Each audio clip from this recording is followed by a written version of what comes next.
All right, thank you, Deputy Ham. All right, ladies and gentlemen, please be seated.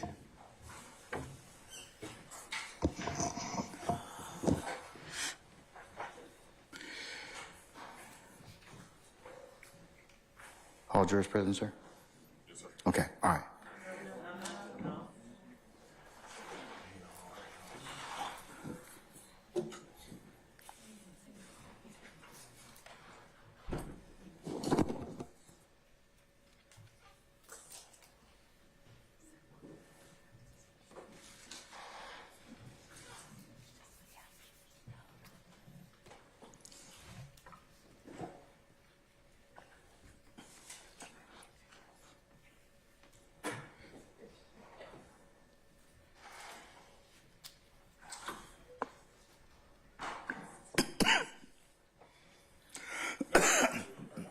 You sure?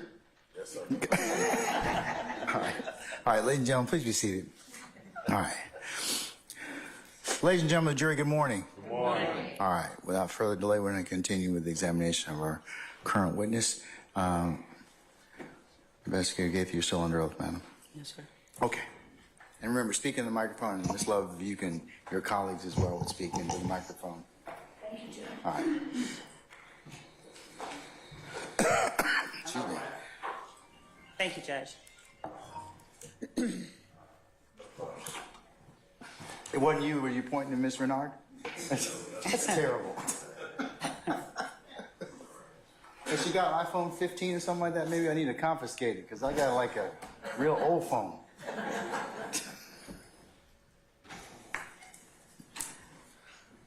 Detective Gaither, I'm going to go back to the July 15th, 2015 interview that you had with Mr. Murphy while Detective Edwards was in the room.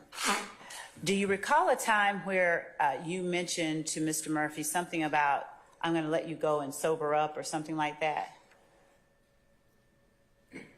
Yes. Would you explain to the jury if you had detected an odor of alcohol on him? No. Okay. Why then was it that you made the comment about sobering up? I believe earlier in the interview, he stated he gets high all the time and he doesn't remember stuff. All the days kind of run together. But then he contradicted himself by saying, you know, just before he was arrested, he had just woke up, jumped out of the bed, threw on some clothes, and went to the location where he was ultimately arrested. So I didn't believe he was high. He appeared coherent. I just stated that to him because he said, you know, he does drugs. So I wanted him to have the best opportunity to give the facts of the case as best as he could remember in a sober manner. So that's why he asked for my phone number and I gave it to him. Okay. And he reached out later. And he did what? He reached out to me later. Well, his attorney did. Okay. Now, would you explain to the jury whether or not you had access to jail calls made by inmates of the Fulton County Jail during that time, July 15th of 2015? I did. Would you explain to the jury how you'd go about retrieving those jail calls? You receive a login into Securus, which is the system that the jail uses to allow inmates to make phone calls. We receive authorization from the sheriff to get access to the Securus system. So I logged in and input the information that I wanted. Did each inmate have a PIN number assigned to them once they were fully booked into the jail? Yes. Prior to being fully booked into the jail, did the inmates have access to a phone in the booking area? I'm gonna overrule the objection, sir. Yes. All right.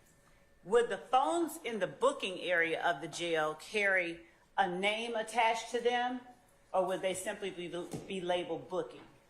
They would be labeled booking. Now, without the actual PIN number of a certain inmate, would you explain to the jury how you'd go about looking for calls made by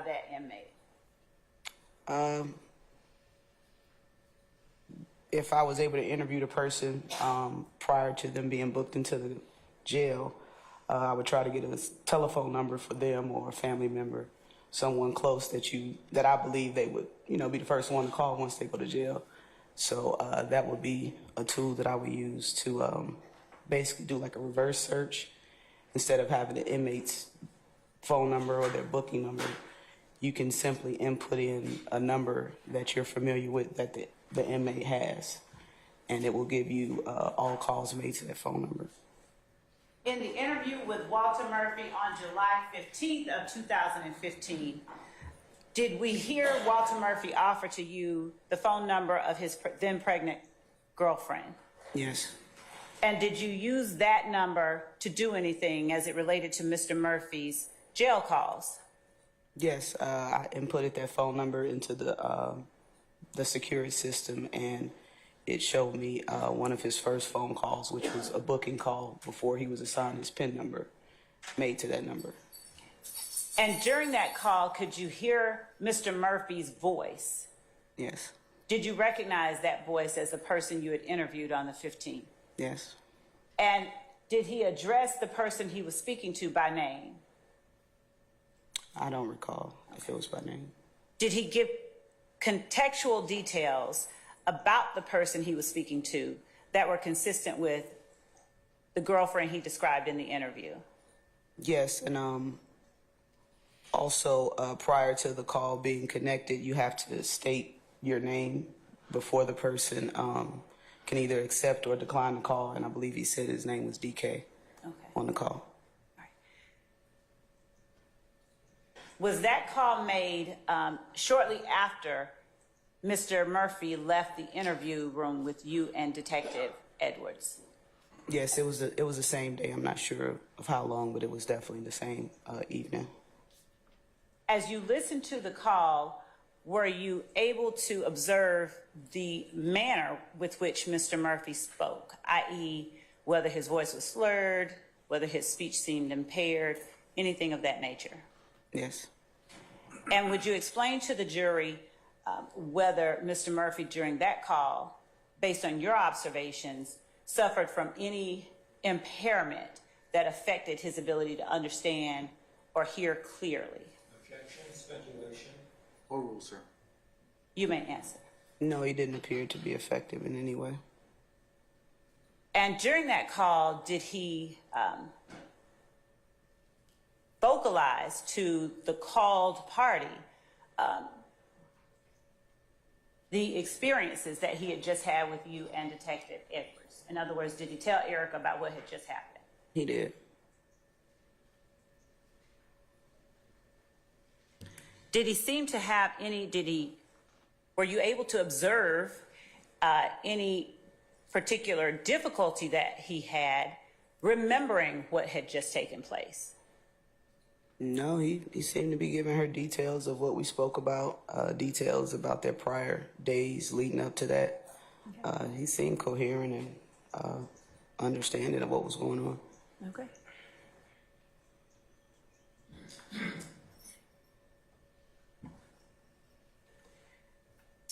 Later on, in August of 2015, did you have an opportunity to listen to a jail recording between Trontavia Stevens and Rodney Allison? I did. How were you able to identify, let's start with Trontavia Stevens. How did you know it was Trontavia Stevens that you were listening to? Well, first he stated his name on the call. So once you place a call, it's a pre-recording that you have to do to state your name.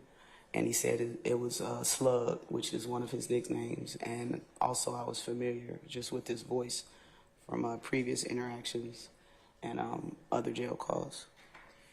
And what about Mr. Allison? Had you had an opportunity to hear Mr. Allison's voice before then as well?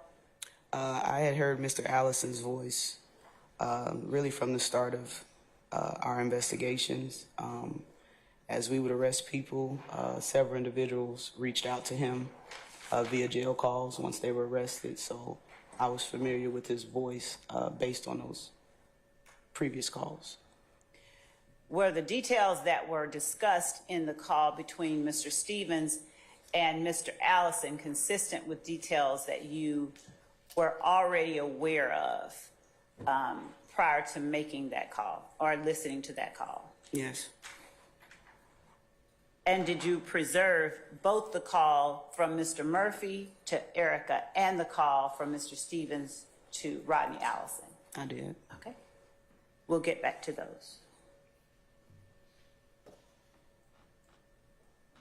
When you spoke about the gang unit having access to each other and each investigator having access to the other's intelligence, would you explain to the jury if on your individual cases, the investigators utilized or had access to the same details, sources, facts as they were evaluating whether or not to make a classification of a person as a gang member?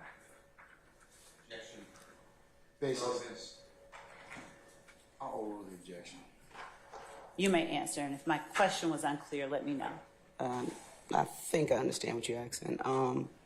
Well, every case is really case by case. Facts and circumstances of every gang investigation or even just crime or incident are different. So there's not a cookie cutter set of rules that you can use. Also, every detective's skill level or knowledge of the tools that they have and how to use them, they use them differently. So in my opinion, everything is case by case. You can't just use the same pattern to prosecute or charge every case, but we do follow by same Georgia law regarding identifying and charging gang cases. But as far as the investigations, everything is case by case and skill set based on that particular investigator. And that's as to gang members. Would you tell the jury whether the same thing is true? I sustain the objection. I'm asking you now about the gangs themselves. Mm-hmm. Is the same thing true when an investigator is looking at a group of people to determine whether it constitutes a gang for your purposes? Does each investigator have access to the exact same information about the groups of people that they investigate on a daily basis? I'm objecting to confusing question. I'm going to sustain it for other reasons, Mr. Steele. Move on. Thank you.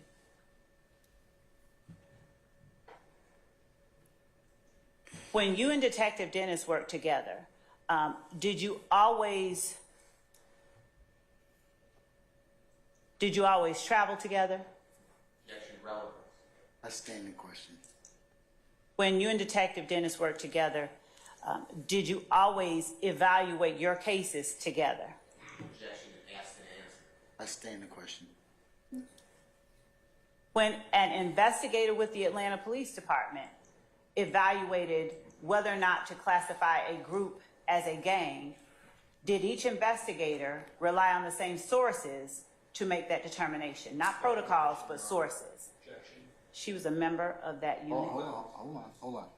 I'm going to sustain it for other reasons. It's been asked and answered a bunch of times, so let's move on. Okay. Okay? Would you tell the jury whether or not you were familiar with 3 or more people in the organization YSL who had committed crime? I heard an objection, so I'm going to stop. Basis?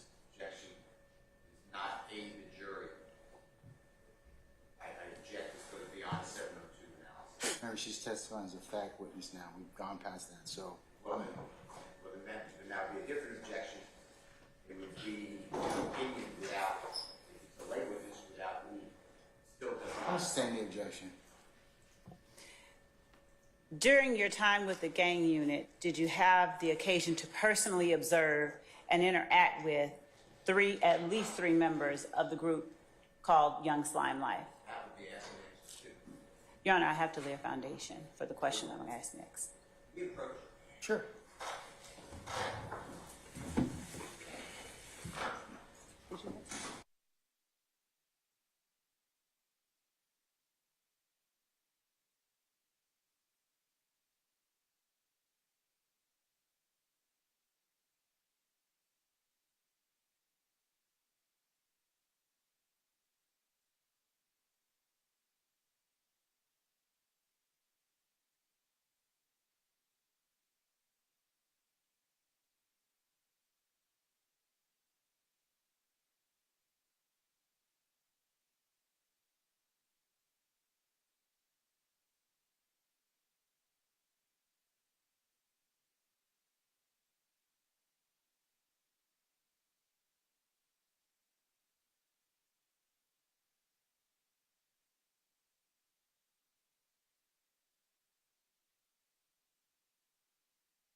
Let her at least sit down. Okay? Every time.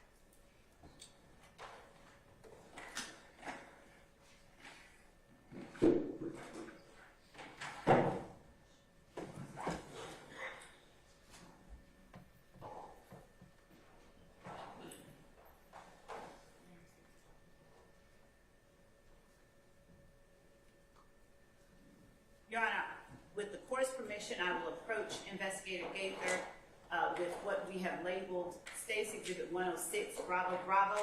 It is a digital file that has been provided to the defense on a thumb drive. Earlier this weekend was provided in discovery in 2022. But I'd like them to see what I'm presenting to the witness, if either of them would like to look. All right, madam.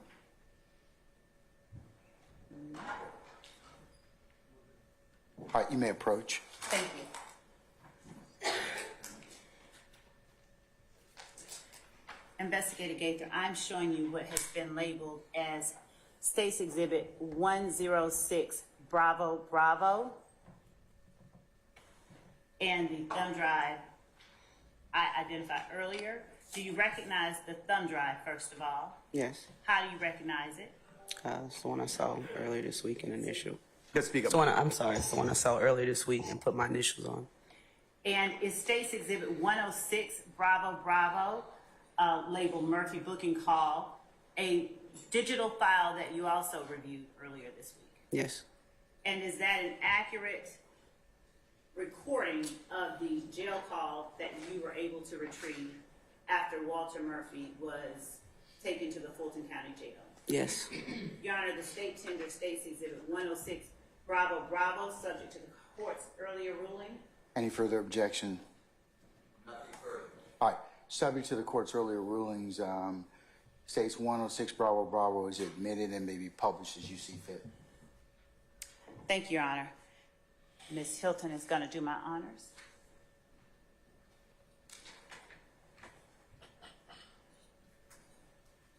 This is a free call from PK. an inmate at Fulton County Jail. This call is subject to recording and monitoring, and your location information may be collected and used by corrections and law enforcement personnel. To accept this free call, press 1. To refuse this free call, press 2. Thank you for using Securus. You may start the conversation now. Hello. Erica. How you doing today? Not good. What's going on? What you not telling me? What's going on? I never knew when I woke up this morning that I would be charged with murder. We're going to pause at 44 seconds and move to 1 minute.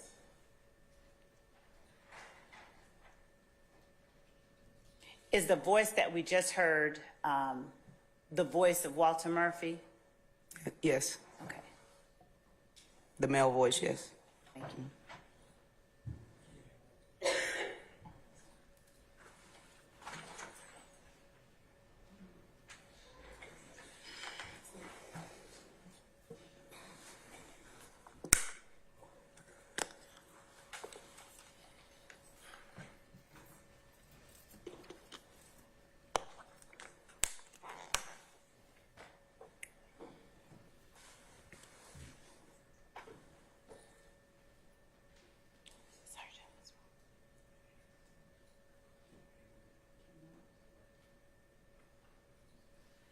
Your Honor, can we position the speakers a little bit closer because we're being told that the jury can't hear the audio coming in over the Zoom? Sure, that's fine.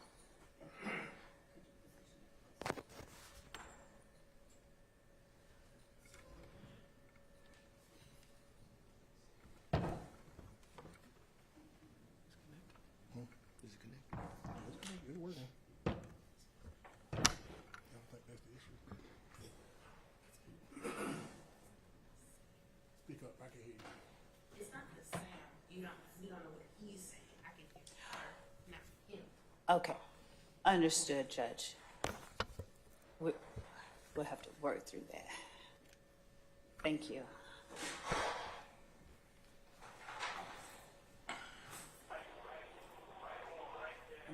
The car was supposed to be on his way up there. So what, a jail? Yeah, to see what's going on. Like, bro, like, I'm gonna have my baby, bro. Like, Don't do that, please. I'm sorry, but don't make me listen here, bro. you said what? Saying don't make me break down crying here, bro. I'm not trying to, but like, this why I asked you last night, like, bro, like, Stay with you. I should just stay with you. My God, I haven't touched you or nothing, and it just woke me up. Like, we haven't had sex or nothing. And they told us shit happened 3-4 months ago, bro. exactly, and then you just went to court. That's what I don't understand. Why didn't they lock you up then? Well, they want me to tell, bro, like I was with the folk, but, bro, I'm not, like, bro, they already got me on camera and shit, bro, like, I'm not gonna sugarcoat shit. I'm gonna keep it 100. I'm gonna tell you everything. So you, like, bro.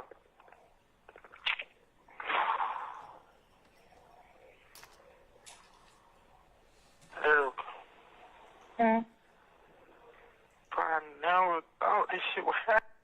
We're gonna stop at 227 and move to 231.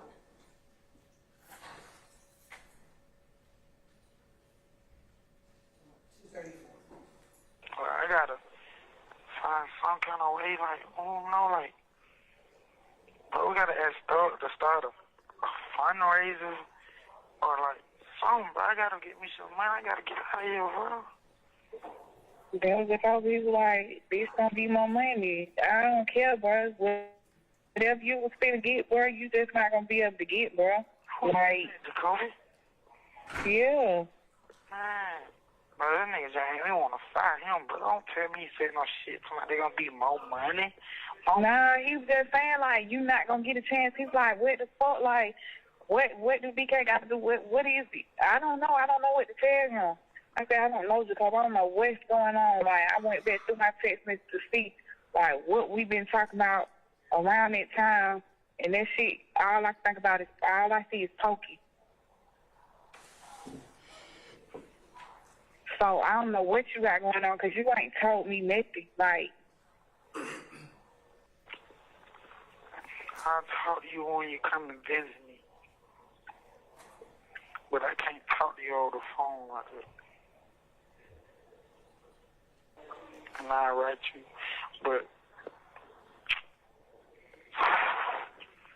like, seriously, Erica, like, for real, bro? What the fuck did I do to God? Or whoever, bro? Come on, man. Like, I should just listen to Bird, man. But the man sat and told me, bro, stay with me, nephew. I ain't nothing out there for you but trouble, bro. This man just sat there and told me, bro. Ain't nothing out there for you but trouble, nephew. Stay down here with me. And I ain't listening, bro. Now I'm about to have my son, and I'm not even gonna see him get born. Like, come on, bro. This shit hurt me so bad. Like, bro, I've been throwing up. I haven't ate all day. I got the bubble gum and shit. But this shit is not right. It's like, I just feel like this whole time was for nothing. Like I just, all my child ever, I loved you. And then I just throw it all away for no reason, and I'm sorry.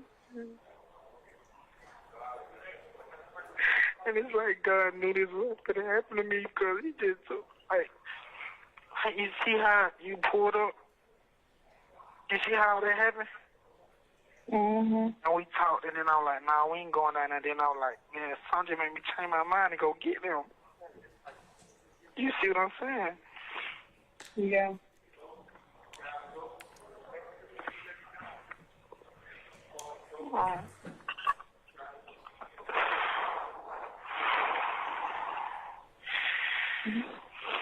Like, I don't even know what to say. Like, Who with you? Where you at?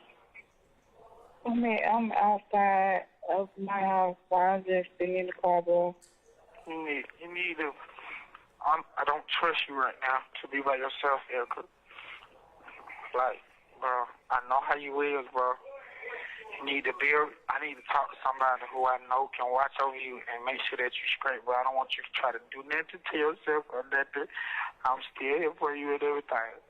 I don't need you to try to do nothing to my baby or none of that, bro. I need to talk to Jessica or this or somebody who can come over there and stay with you and give me their word that they're going to watch over you and him, bro, because it's so bad. Well, what am I going to do? Like, Oh, I don't know. Don't make me say something that I'm going to regret. I don't know what you're going to do, Eric. I don't know.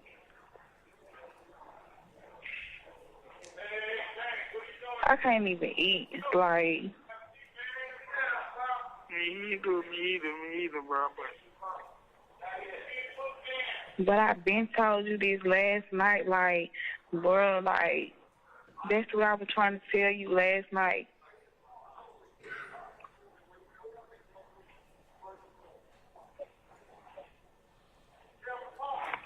Like, we got to start a fundraiser or something.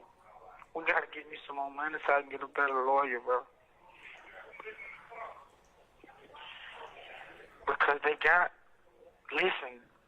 me in the car with the people on camera, but they do not have the shooting on camera. You see what I'm saying? Yeah. They got me in the car with the people on camera. They showed it to me on camera. But they do not have the actual shooting on camera, and the person is not dead. He's just just brain dead. You see what I'm saying? Mm-hmm. She's saying he's going to have a metal plate put in his head and shit. That was what she was telling me. And they wanted me to tell. But, bro, you know what'll happen if I do that, right? Mm-hmm. Right? Yeah. Okay. I just wanted to hear you say that. But so, like, I don't know, Rick. I don't know. I've thought about everything. And I tried everything. And I just need some help. I don't know. Oh, my God. I thought about killing and then that myself. shit just fucked up because I don't have nothing. Like, I don't have no type of nothing this time. Like, What do you mean? I don't have no type of money. I don't have nothing, bro. Like, Okay. You got another phone right now? mm-mm. You know I don't. I wish you just would have came up my house, came home. I told you, like, boy, it's not like that. I told you why everything went the way it went the other night, because you being disrespectful. Yes. Like, and I told you that. I apologize, but my mom, bro,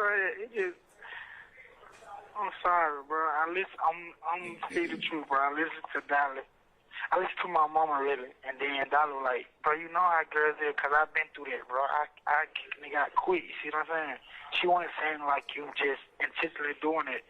But she was saying like the same thing my mom was saying. My mom was saying like, bro, Erica just trying to get the apartment to kick you out. I'm like, and I was just listening to them when I shouldn't have, and that was wrong, but we can't fault nobody right now but me. You're right, but I'm saying, me and you is better than what everybody was saying. Like, you knew what you had done. You just be trying to make it seem like it be me tripping, bro. Like, you knew, like, why I felt the way I felt, and you knew what I was doing. Didn't nobody say, no, you can't come here or nothing like that. So I don't understand why you be trying to make it seem like us people that it be there. And then you took all your clothes and stuff like that. Like, that shit really hurt my fucking feelings. Like, that shit really hurt. Like, Okay, if you don't want to go through this with me, bro. it's not that. And then, like, you ain't even called to see that I make it home okay. This last night. I was just like, damn. When you get home. I wanted to see what you gonna call. Oh, this shit, bro. God knew that this was going to happen to me, bro. I swear to God, you were trying to see what I going to call, and I was trying to see what you going to call, bro. Oh, God. I sat right there and waited, bro. Dollar was asleep. I was watching the movie and Dolly was asleep, bro. And I thought about it. I said, I should grab her phone. And I said, nah, Erica ain't call me, so why should I call her?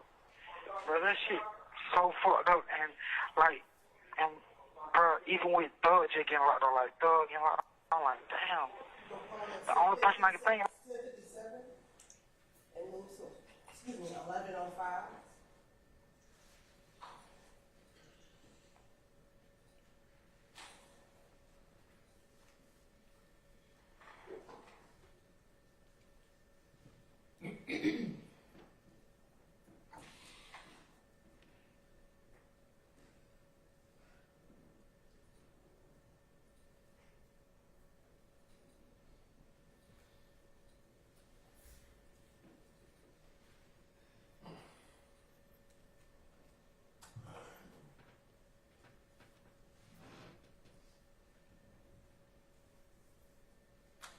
Cause you all like that, like, bro, to be honest, bro, ain't nobody finna be here for me, bro. I already know how this shit finna go, like. Either we gonna try to talk to Thug, and I'm just gonna ask him straight up and down, like, start me a fundraiser, you know what I'm saying? Like, to really go on his page and start me a fundraiser, you know what I'm saying? And ask Dora or somebody like that, to really be over it, or tourist, you know what I'm saying? Cause that's the only way I'm gonna get out. So you really think, like, you don't think you can get out no time soon? I don't want to go through this again, Erica, because I said I wasn't getting out last time when I got out, and I honestly thought I wasn't getting out.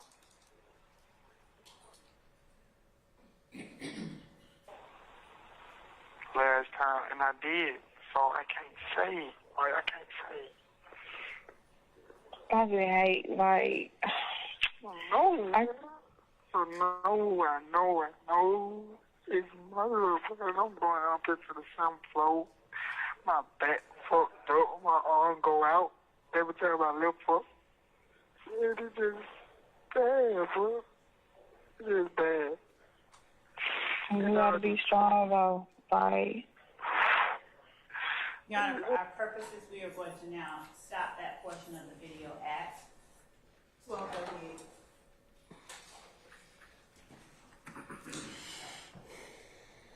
Detective Gaither, was there anything that you wanted Walter Murphy to tell other than what the jury has already heard from the July 15, 2015 interview? Wanted him to tell as in regards to our investigation. Yes, in regards to the April shooting of Dexter Montgomery. I would have liked for him to tell the truth about the other 2 occupants that were in the vehicle with him when the shooting occurred. All right.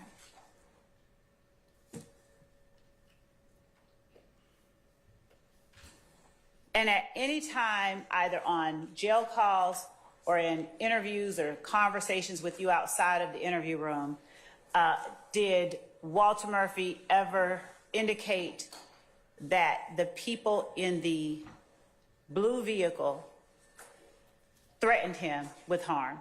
Asked and answered. I stand the objection.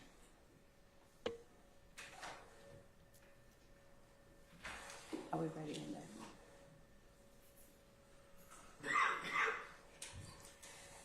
Your Honor, at this time,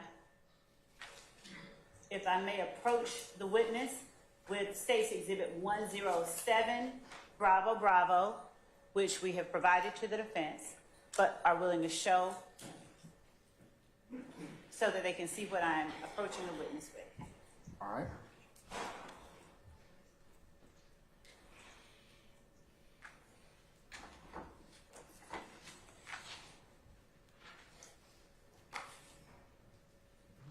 Investigator Gaither, I am showing you what is a digital file on the thumb drive that you identified earlier.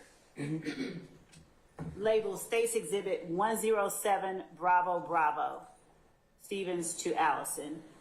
Have you had an opportunity to listen to that audio file? I have. Is that a booking call made by Trontavious Stevens to Rodney Allison? I believe that. What? I'm sorry, a jail call. Thank you, Mr. Steele. Is that a jail call? Thank you both. That you identified that came from Trontavia Stevens to Rodney Allison? Yes. Yes. And would you tell the jury how you were able to recognize the caller who was inside the jail? He stated his nickname Slug. Also, when researching the actual jail calls, it appeared under his full name, Trontavia Stevens, and also I recognized his voice from previous. That part will be yours. Oh, rule, sir. And I also recognized his voice from previous interactions. And was this a call that you were able to pull from around August 2nd of 2015? Yes. What about the called party, Mr. Allison? How did you recognize who that was? I reckon. That's not an evidence. Oh, rule, sir. You may go ahead. I recognize his voice from a lot of jail calls. There were several people in Fulton County Jail that were making phone calls to him that we were monitoring during the course of our investigation. And I just recognize his voice, people saying his name is hot. So when Mr. Stevens called him, I recognized his voice and the phone number that he was dialing out to. And so you actually gone into another area I was going to ask you about. Are the phone numbers that the persons inside the jail dial, are they visible to you as you are looking at Securus and listening to the calls? Yes, it displays the number being called to. And as you listened, did you recognize elements of the conversation? Yes. At the time that you heard this call, were you familiar with anyone associated with YSL who was called or who went by the name Little D? Yes. Was there one or more than one Little D at this time that was associated with YSL? There were two associated with YSL, but I was familiar with both gentlemen. And what were the names of both those gentlemen that were called Little D? We had Little D, Quindarius Zachary, and also Little D is known as Demikion Garlington, common speller. Was there any distinction between where the two lived, or did Demikion and Quindarius live in the same part of whatever town they lived in? No, they were from two different areas of Atlanta. What part of Atlanta was Quindarius Zachary from? He was from Cleveland Avenue. And what part of Atlanta was Demikion Garlington from? I believe he was born in Old Fourth Ward area, but he spent most of his time in Mechanicsville. And did Demikion Garlington associate with members of both YSL and Inglewood family? He did. Did Quindarius Zachary associate with both, or only one? Just one. Which one? YSL. All right. Is the recording that you've identified as State's Exhibit 107 Bravo Bravo a fair and accurate recording of the call that you listened to, that you pulled from August the 2nd of 2015? Yes. Your Honor, at this time, the state tenders State's Exhibit 107 Bravo Bravo as evidence, subject to the court's prior ruling. Any further objection other than the court's earlier rulings? Nothing further on behalf of Dr. Williams. Okay, all right. States 107 Bravo Bravo is admitted subject to the early rulings of the court. It may be published as you see fit. Thank you, Judge.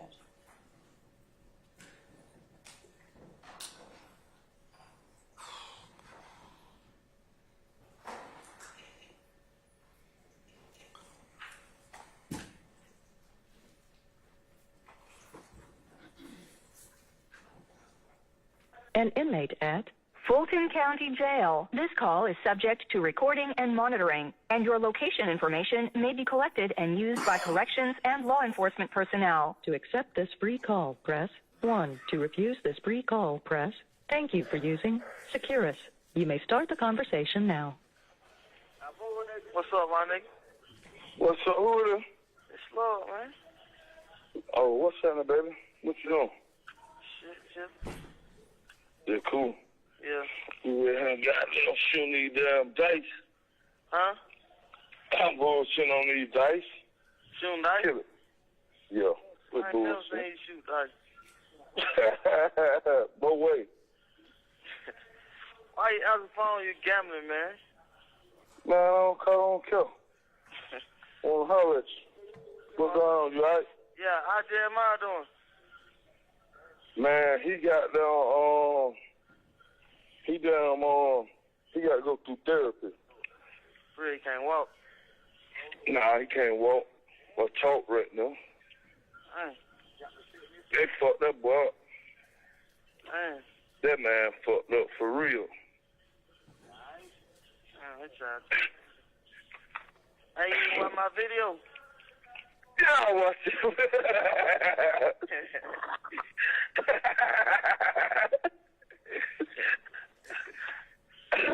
You finna go back to court though in a minute.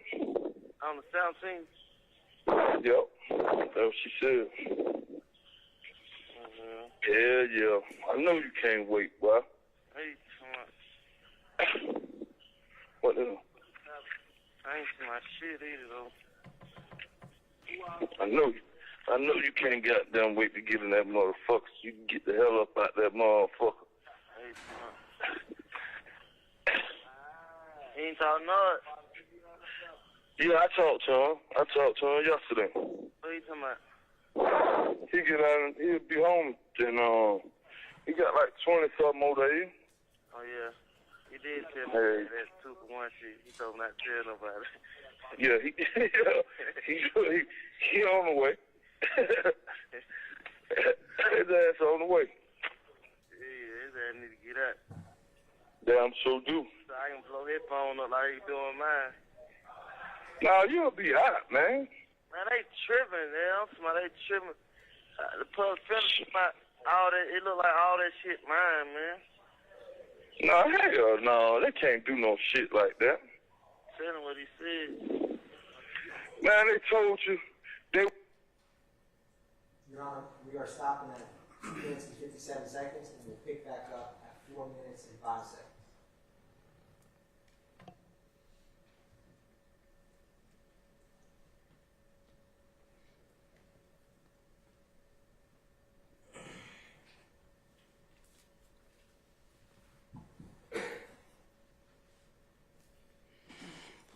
And then, man, what the hell, man, that boy tripping, man. Who? D? What he do? You know Mook took him locked up. Yeah, I was at court with him the other day when I had no court with him. That's all.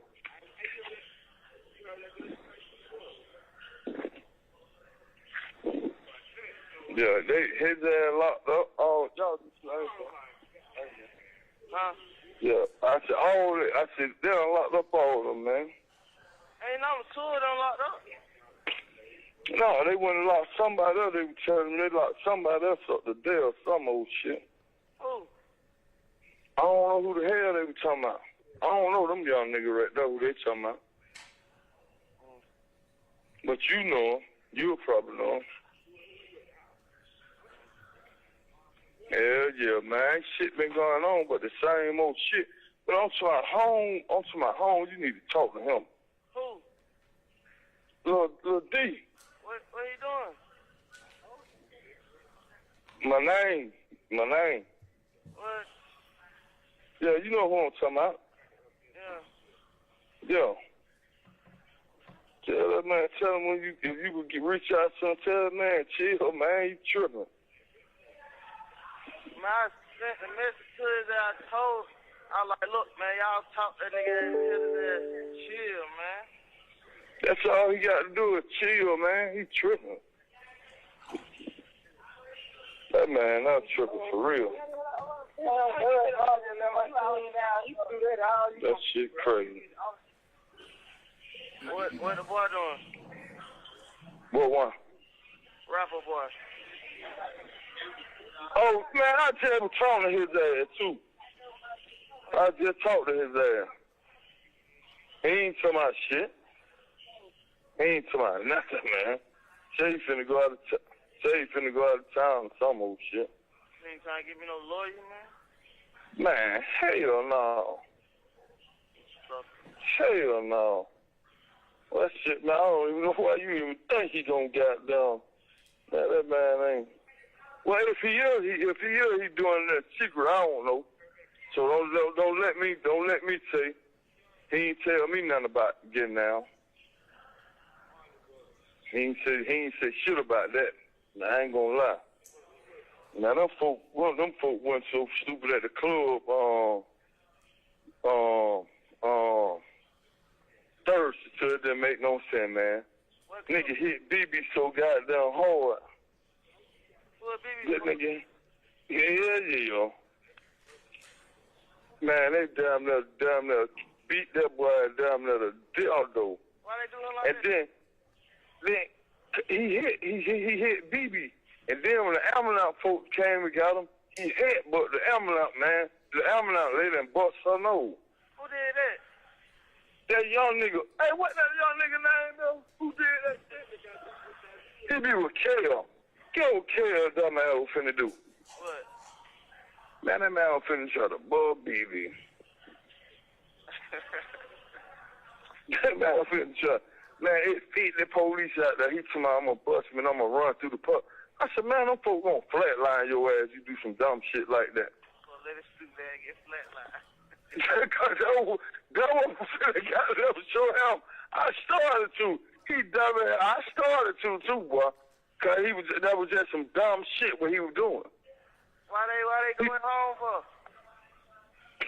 Nah, see, but the nigga was in the club, dead ass drunk. So, you know, Holmes just in the club just swinging on anybody, boy. Ooh. The nigga he with, I don't know that little nigga he be with. They be with. Man, they say he got 36 charges. He down there somewhere. Then he'll kill.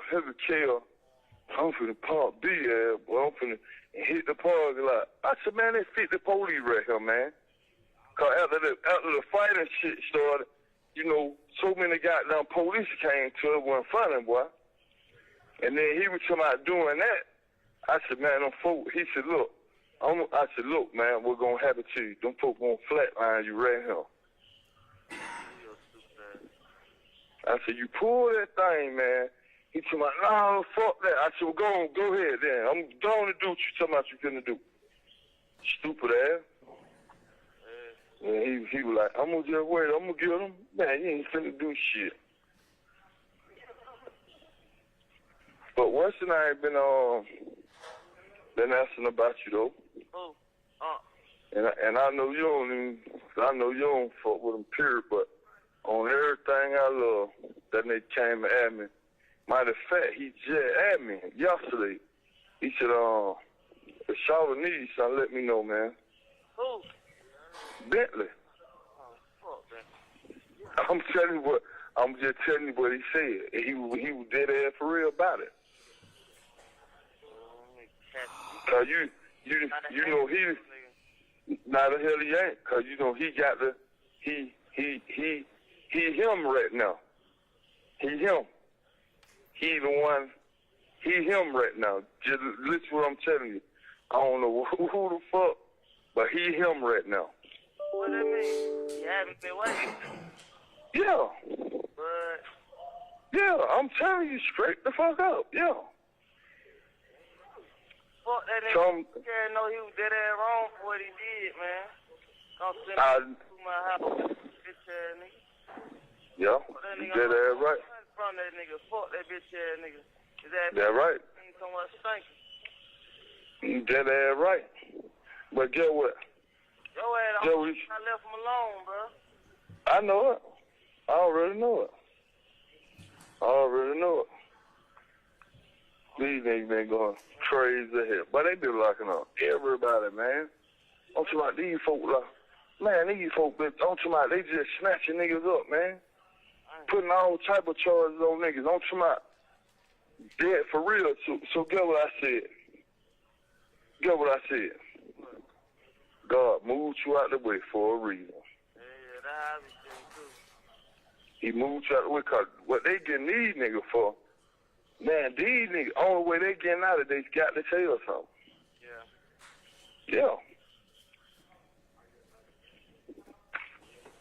So, they been goddamn, what's the name they got out yet? Who that? Moot too? Man, I ain't No. boy, that nigga had 18 charges. I went down there. I know it, but they ain't let little what the name not neither though. And he ain't gonna get no bond either. He got a whole bunch of eggs. Yeah, I had one. I know it, but still he supposed to be able to get a bond. Please, man, you tripping. I had one ad. They wouldn't give me no bond for 3 months. He was already. No. Yes, I did when I pulled Chris out on the police, boy. For real? Your Honor, we're stopping at 11:58 and we pick back up at 12:08.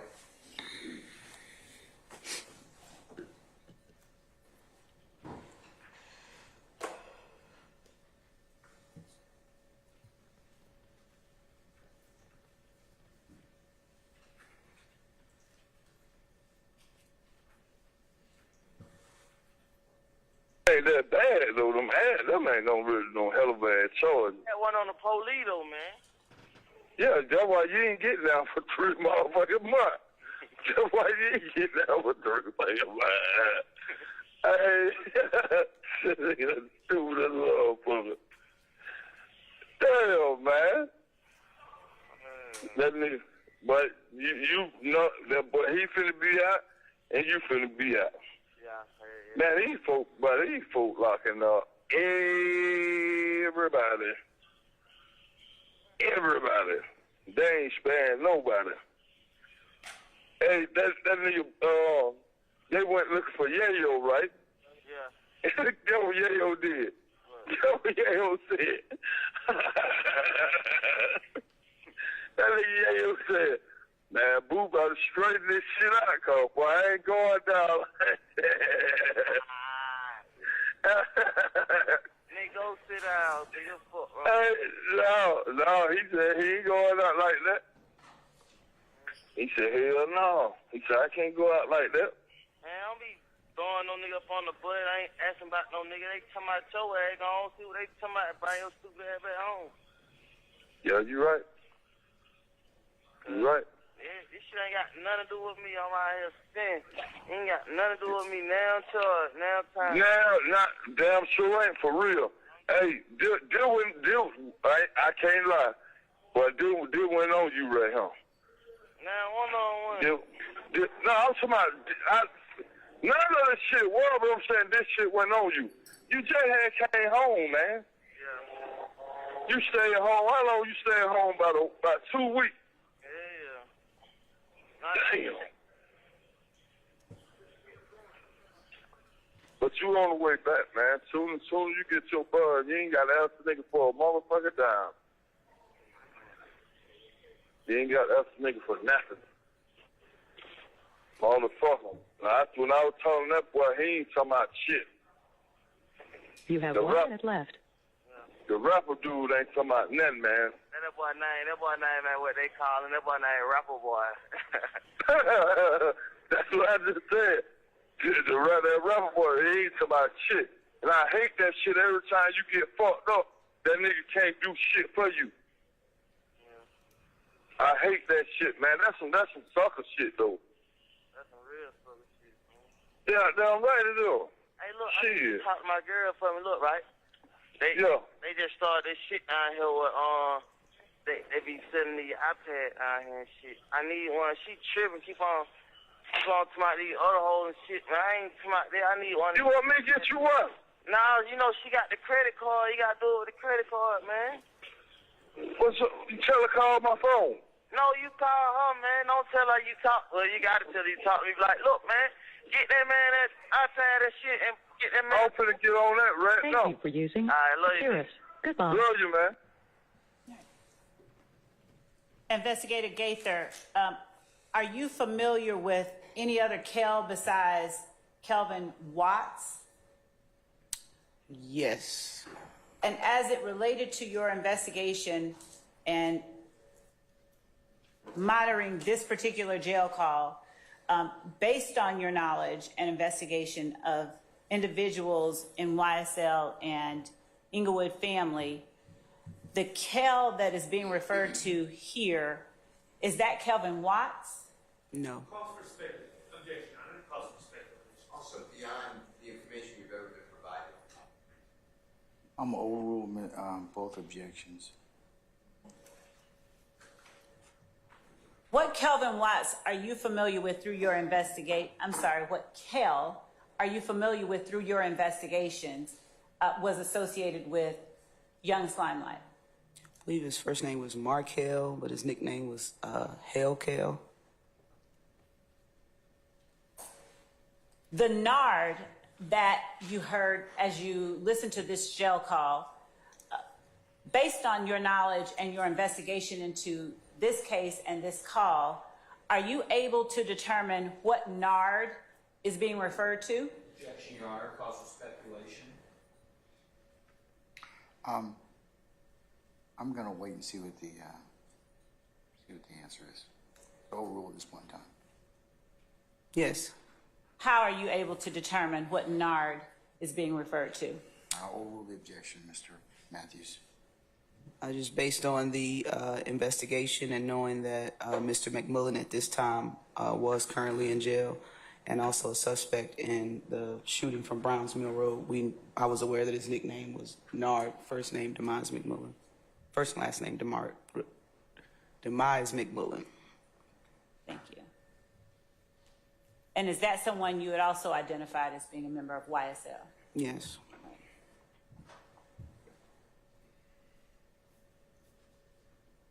Were you familiar with a person named Yayo at the time that you heard this call?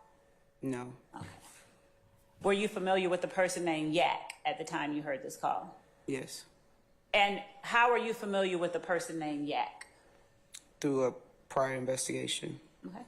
And what is the given name of the person you were familiar with named Yak? Diamante Kendrick. And is he seated in this courtroom? I saw you nod your head. Yes.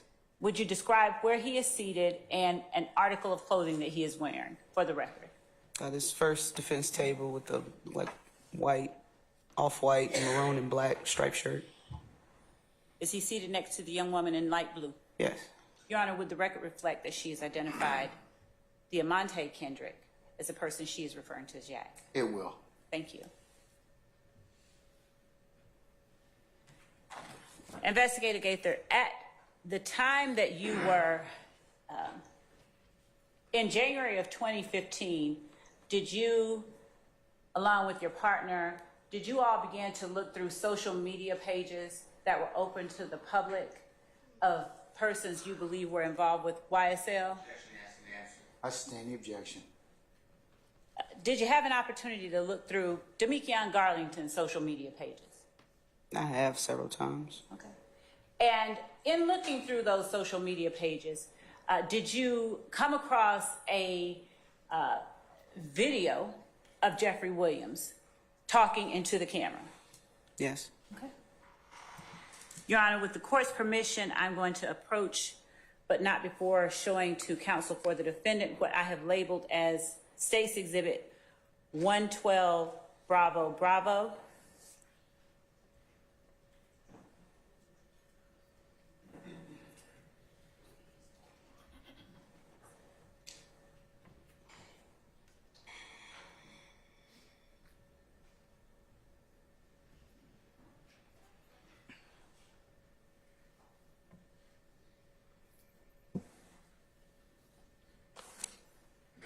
Madam, before you do that, can I get you and a member of the defense team to come up, please? Yes, Judge. Yeah, don't need. Okay.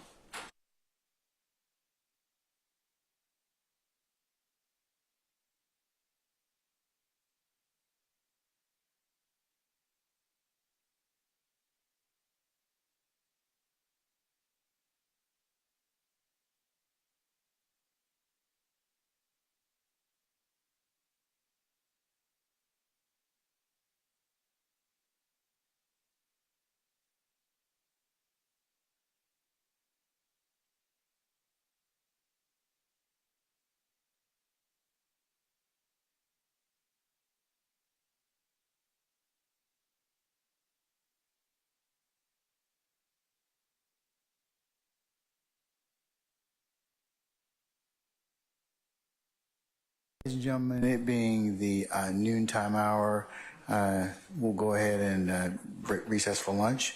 So if you could please be back in your headquarters so we can begin at 1:15, that would be wonderful. Investigator Gaither will release you until 1:15. If you'll just come back, please don't discuss testimony anybody except the attorneys in this case, okay? Yes, sir. All right. All rise.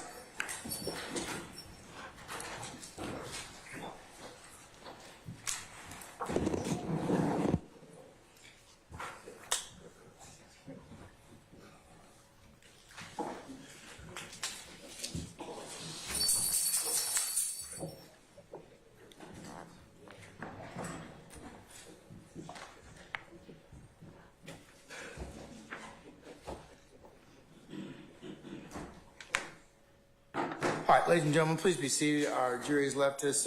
We are in recess until 1:15, okay? All right.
And this is why I'm asking now, because Investigator Gaither's on the stand regarding a January 10th meeting between Investigator Gaither and Kenneth Copeland. We brought that up a couple days ago, and we haven't heard back from the state. So I am checking on that. And also, Your Honor, the second thing is there were yesterday on direct, Investigator Gaither, in response to Ms. Love's questions, indicated that she had spoke to Terrion Moody on this case, indicated that she had spoke to Cornelius Davis about this case, and had indicated that she spoke to Christian James on this case. Those are three of the individuals that are in the car with Dexter Montgomery. In the discovery provided, at least to my knowledge, there's no police reports documenting this or taped conversations documenting this. Now, I'm not denying that there's a possibility that they weren't documented, but I just want to make sure that there's no documentation that is missing. Okay.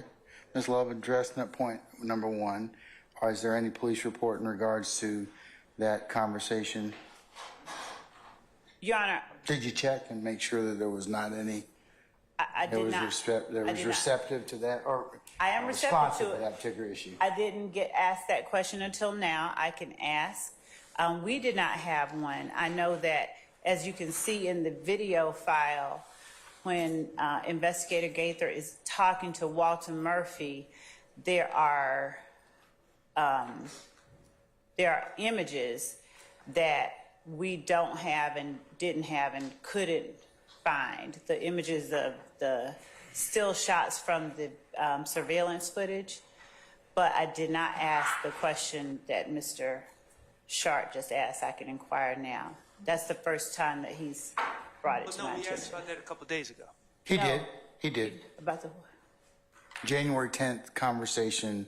That was different. Now, when he asked me about the January 10th conversation with Kenneth Copeland, I did ask her that. Does it exist? She said that to the best of her recollection, she talked to him that night, but she doesn't know whether or not she's on camera. She said she seems to remember talking to him. Was it memorialized in any fashion, other than what we see on tape? Yes, so I didn't ask that. Okay, I'll ask you her can that. ask her that, and can you ask her if there are any reports from the other three individuals? Yes, I will ask her that. Did you ask her that already, or what? No, I didn't ask about the other three individuals. This is the first. I'll go ask about the other one now. Just All right. 1 second, she's outside. Okay. No, I was just doing that. May I ask? 2 moments. I'm missing my phone. I think I left it in the room up there. Yes.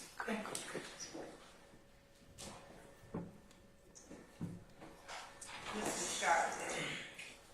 Your Honor, may I ask Mr. Sharp to accompany me so that I can Sure. do it at the same time?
You're gonna need the phone.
Yes.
Investigator Gaither, please.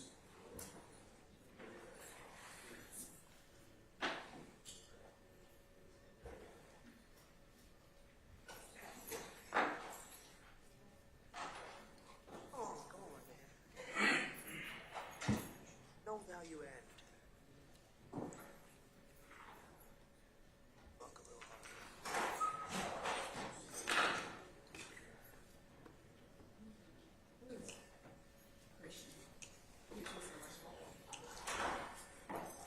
All right, Sergeant Ingram, summon our jurors, please, sir.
All right, ladies and gentlemen, please be seated. All right, thank you, Sergeant Ingram.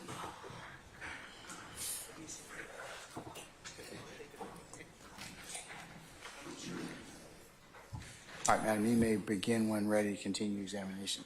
Thank you, Your Honor.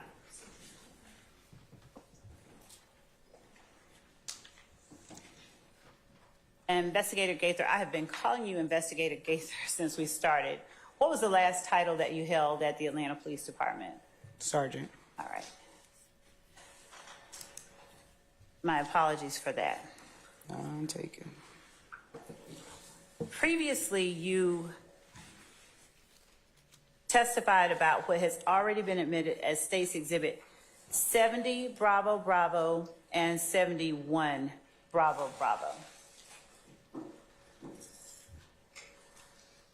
And I'm going to bring them to you with the court's permission. May I approach? You may. Thank you. Showing you 70 Bravo Bravo and 71 Bravo Bravo. I'm going to show you what I have now marked for demonstrative purposes, Your Honor, as State's Exhibit 110 Bravo Bravo and 111 Bravo Bravo. I have shown these to counsel for the defense, Your Honor, so I'm just going to approach with the court's permission. You may. Thank you.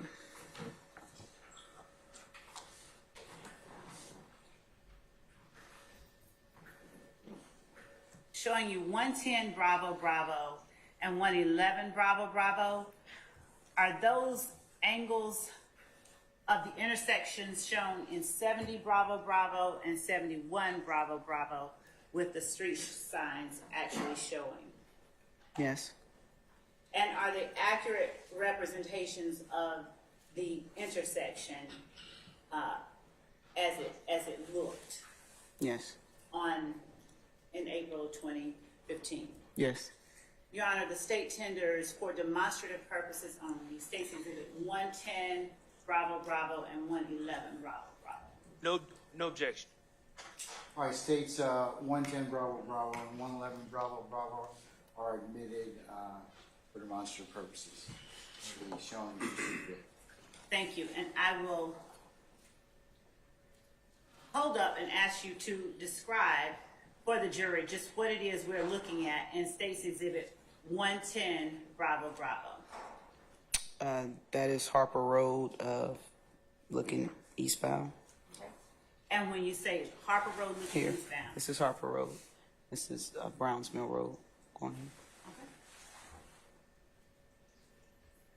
Harper? No, that's Browns Mill. Yes. Eastbound is this way. Well, looking at the picture, you're facing it. That's eastbound. So on 110 Bravo Bravo, showing it the old-fashioned way, looking at the picture, Harper eastbound is the way that I'm pointing. I understand it's a formal question. You can rephrase. The vehicle that's in the picture is facing westbound. The opposite way, looking at the picture, you're looking at it. The car is facing westbound. Thank you. And what area do we see in 111 Bravo Bravo? That's Harper Road as well, at the intersection of Brownsville. And is this a four-way stop, two-way stop, or something else? It's a two-way stop just on Harper Road. Brownsville Road doesn't have a stop sign or stoplight.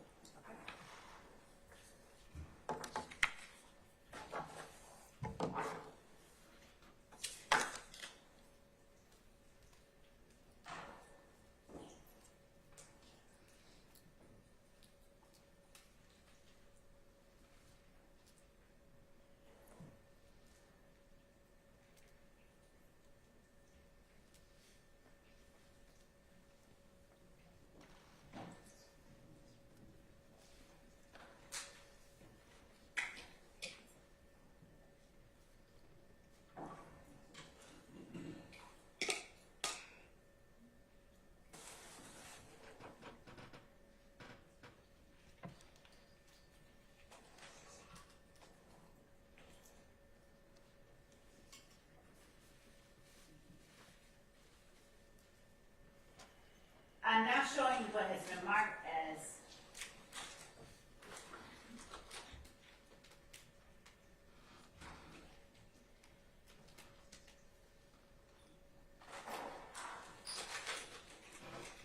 for demonstrative purposes, States Exhibit 103 Bravo Bravo, which I have shown to 103 Bravo Bravo Alpha, which I've shown to the defense but can show again. If there's anybody who wants to see it. Would you like to look?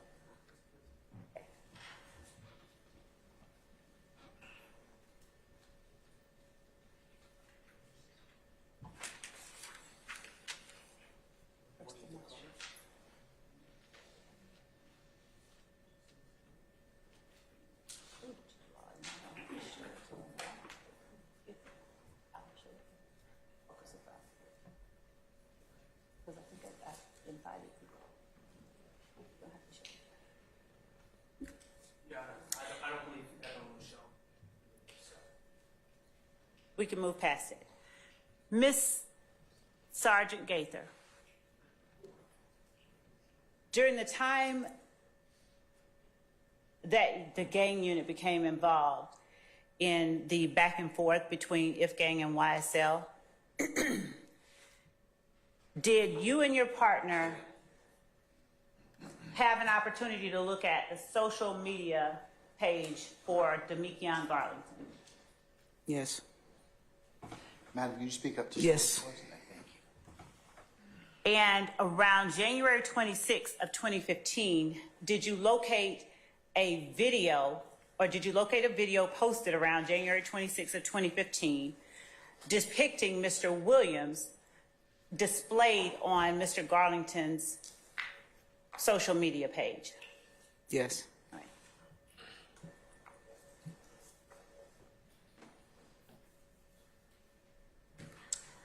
Showing you what has been marked as State's Exhibit 112 Bravo Bravo.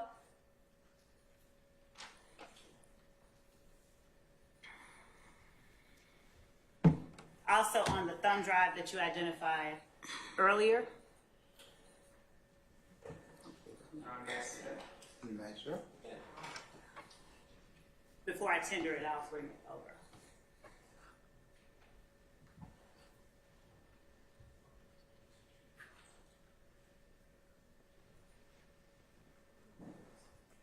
Have you had an opportunity to look at, and is this the video that you all located on Mr. Garlington's social media page?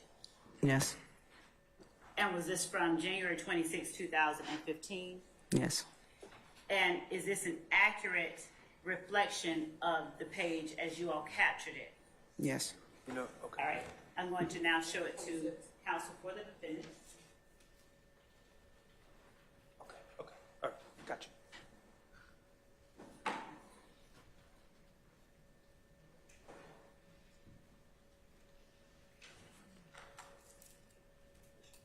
Does the video depicted in State's Exhibit 112 Bravo Bravo have sound to it? It does. And does it have more than one voice? Yes. Do you recognize the voices? Mr. Williams and I don't want to speculate on the second person, but I did. Your Honor, State Tender State's Exhibit 112 Bravo Bravo as evidence. Any objection states 112 Bravo Bravo. Yes, sir. Basis. Foundation is to repost.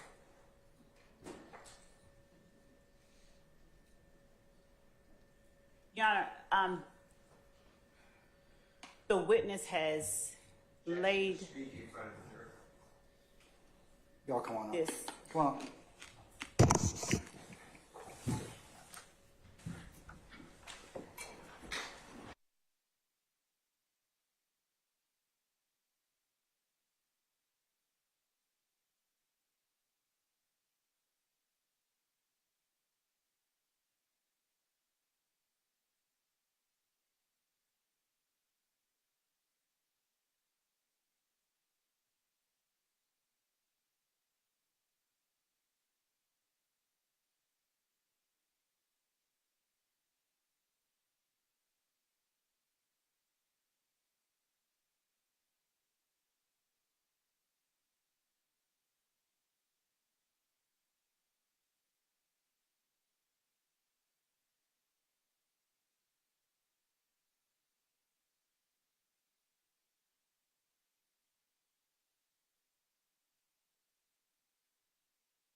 Sergeant Gaither, I'm going to ask you a few more questions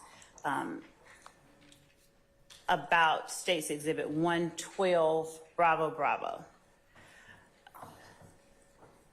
Did you recognize the person who was depicted in the video visually? Yes. All right.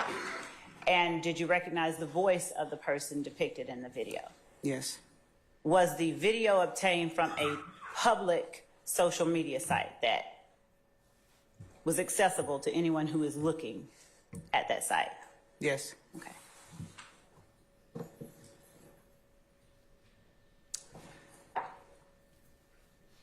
We will come back to that. I just want to ask you a few more questions about your investigation into Dexter Montgomery.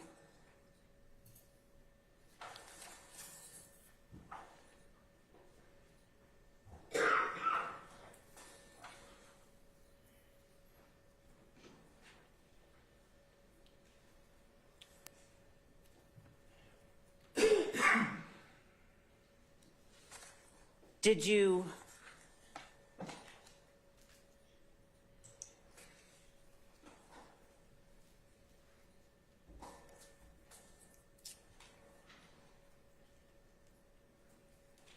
charge Walter Murphy in relation to, did you speak with Walter Murphy again after the August the 18th of 2015 interview that you did with Walter Murphy, his attorney, and Detective Dennis? I stand the question. In the February the 16th, 2016 proffer that you did with Walter Murphy, did you obtain any more information than you had gotten in the other two interviews you had with him? That would go to the best evidence rule, Your Honor, on that role coordinator. Your Honor, I believe that I can ask the witness about the type of information she obtained. I would object. Same objection. I'm sustaining the objection. Yes, Your Honor. While you were speaking with Walter Murphy in the September 16, 2016 interview. August or September? I'm sorry, February 16, 2016 proffer. Was that a meeting that you requested between yourself and Walter Murphy? No. Okay. And where was that meeting held? I was asked and answered. I sustain the objection, sir. But okay. As you held that meeting and asked questions, was there interaction between Mr. Murphy and his attorney? Yes. The recording speaks for itself. I'm going to sustain the objection on other grounds, Mr. Steele. Okay. Prior to that, February the 16th, 2016 interview, did you take out charges for Walter Murphy as it related to the Citgo and the Browns Mill incident that occurred back in April, on April 12th of 2016? Asked and answered. It's on the recording of July 15th. I sustain the objection. Would you tell the jury, with respect to the charges that you took out, why did you classify the acts that occurred as criminal street gang activity? That is irrelevant. I sustain the objection. Your Honor, I sustain the objection, ma'am. You can move on or ask something else. would you tell the jury what aspects of that shooting that occurred on April 12, 2016 factored into,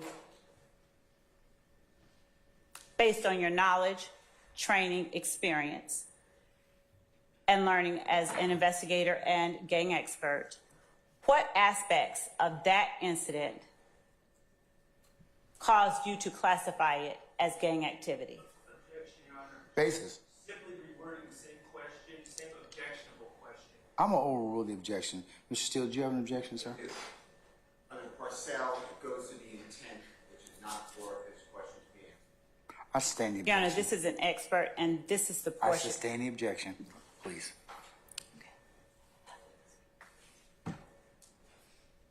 When crimes are committed and the persons committing the crimes make no effort to conceal their identity,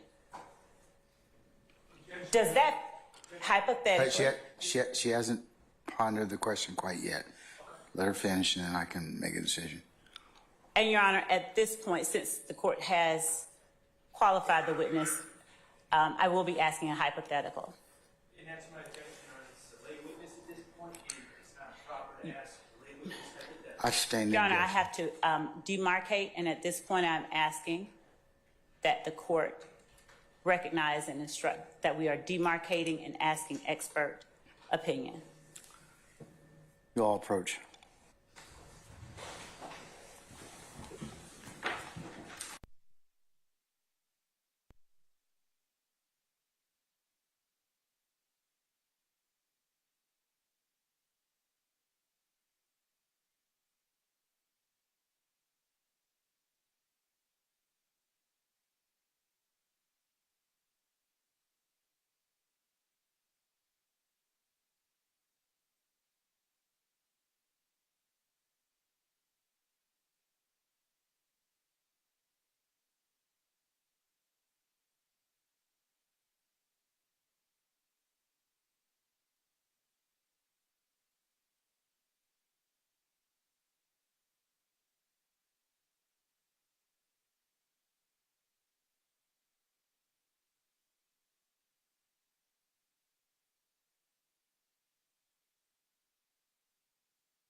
Sergeant Gaither, as we are getting a last exhibit, and Your Honor, we are intending to bring back the one that we tendered a moment ago with the court's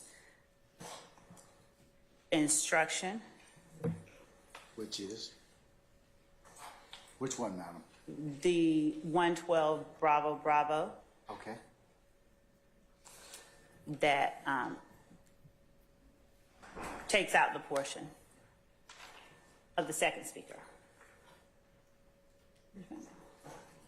Are you trying to tender it at this point in time, madam?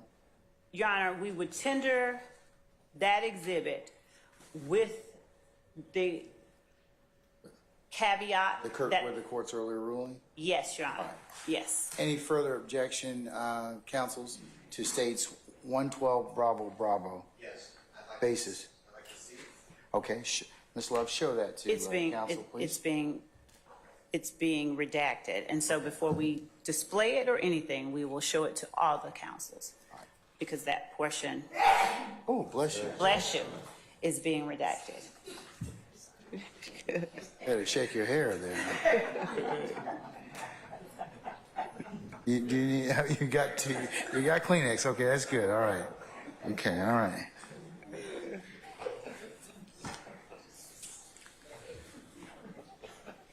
Sergeant Gaither, at the end of your investigation, would you tell the jury the persons that you took out warrants for, that you charged with actions in this particular case? Walter Murphy and Demise McMullen. Okay. And what did you charge them with? I believe it was 5 counts of. I did not. I'll overrule that objection, sir. Was 5 counts of criminal attempt murder, participation in criminal street gang activity, aggravated assault, possession of a firearm during the commission of a felony, possession of a firearm by convicted felons. I believe that's it. And what gang was it that you were charging them with committing crimes in furtherance of? YSL. Basis, sir. Charging document matters, not the charge. I'm going to overrule the objection. You may answer. YSL.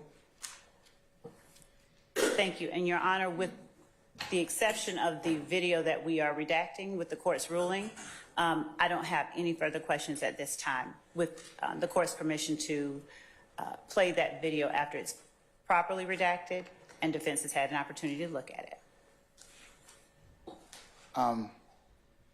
Counsels, can I see you for a second, please? Just you know.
Take comfort till 3 o'clock, and then we'll come back and see where the afternoon leads us at that point, okay?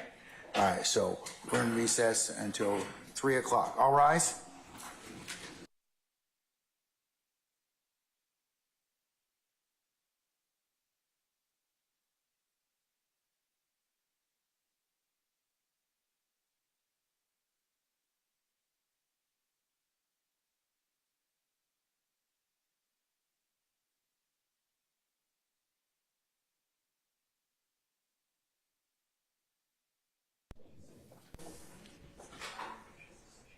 All right, ladies and gentlemen, please be seated.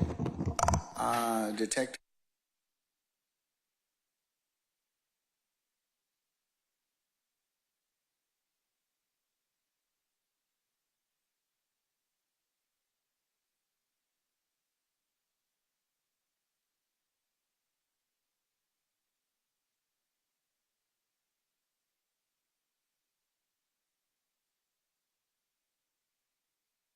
Two parts to it. One is just a picture of it. So let me see. First, let me see states 112 Bravo Bravo to begin with. Yes, Your Honor. This is apparently the Instagram post, January 26th of 2016? 2015, Your Honor. 2015. Yes, Your Honor. All right, let me see it. Just plugging in.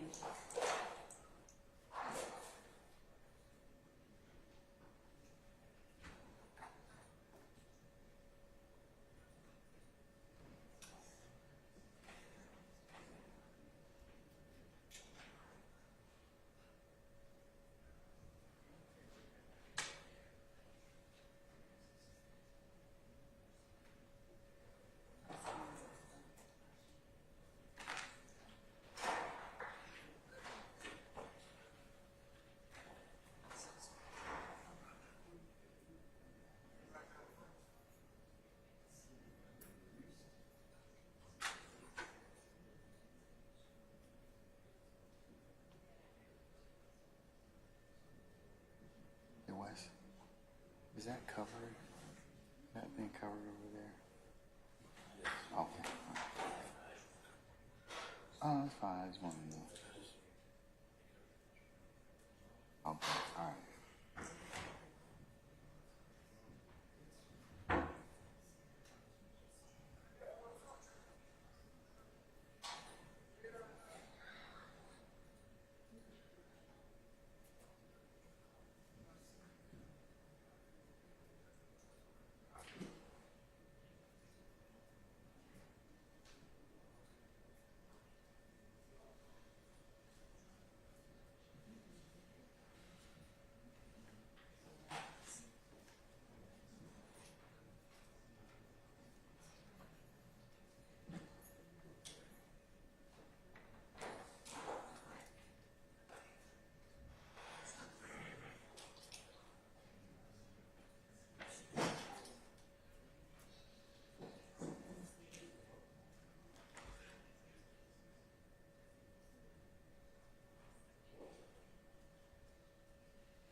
he is putting forth himself as a figurehead. He's saying that's for me and my gang, me and YSL. Y'all need to be killed. Those words are wholly inconsistent with this notion that we just produce rap music for the good of everybody. And so, Judge, given that the speaker of the snitching bitching comment is doing nothing but co-signing the main message that Mr. Williams is speaking, and given that the video itself was publicly posted, we would ask, in light of the cases that we have cited, along with United States versus Bagley, Bagguley, at 1987 U.S. APP Lexus 18712, a Fourth Circuit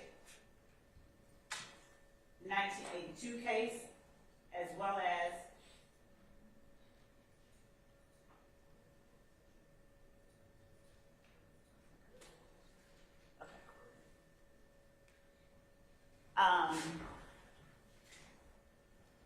in United States versus Bagley, the court said that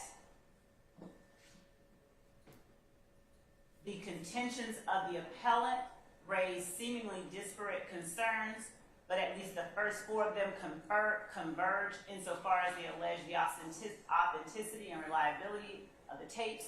The first contention, that identification of all speakers is necessary before tapes are admitted, refers to one of 7 requirements often enunciated by courts for the admission of tape recordings. But the primary aim of these requirements is to give the assurance that the tapes are accurate. The goal of accuracy is sufficiently satisfied even when all the speakers are not identified, as long as relevant speakers are. In the challenge recordings in Bagley, the court found that the more relevant party was the caller, who in each case was an identified member of the conspiracy, and insofar as the conversations may be deciphered to involve the heroin scheme, the names of the recipients of the calls were not critical to the tape's accuracy or their relevance. Therefore, the trial court properly admitted them despite the failure to identify every party. And this is a Fourth Circuit case applying a test from the Fifth Circuit. Bagley is. Prior to the new evidence code? Bagley is prior, but Hampton is in 2022, and Hernandez Garcia's is 2013. Of course, the new evidence code came out in 2013. And we also have others from after the new evidence code as well. 2014, United States versus Reeves. That site is 742 F 3rd 487, 501 through 5. Yeah, I'm thinking of the 11th Circuit. This is the 11th Circuit. United States versus Reeves is the 11th Circuit, Your Honor. And what is that? The site is 742 F 3rd 487 at Penn site 501 through 502.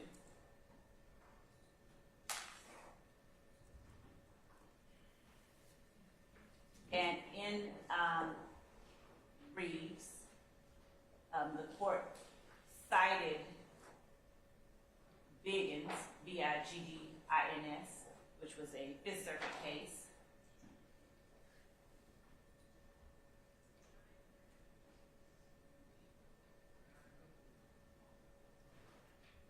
In Reeves, the court said that the government claimed plainly the government carries the burden of proving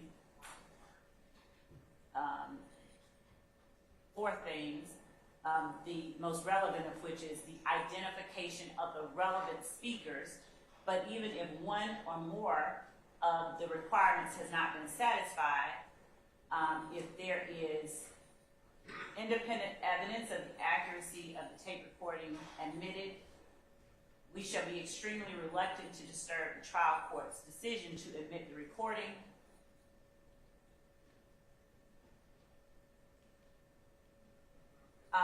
They point out that under the federal rules of evidence, an opinion identifying a person's voice based on hearing that voice at any time under circumstances that connect with the alleged speaker can satisfy Rule 901. And they cited Fifth Circuit 1979 case for that proposition. So for our purposes, as we've alleged and stated from the beginning, the person that we identified in the overt act listed in the indictment was Mr. Williams. His words were the overt act that we alleged in the indictment in Act 26. Mr. Williams is the relevant speaker. His words are the relevant words, and the persons who are behind him talking are simply co-signing.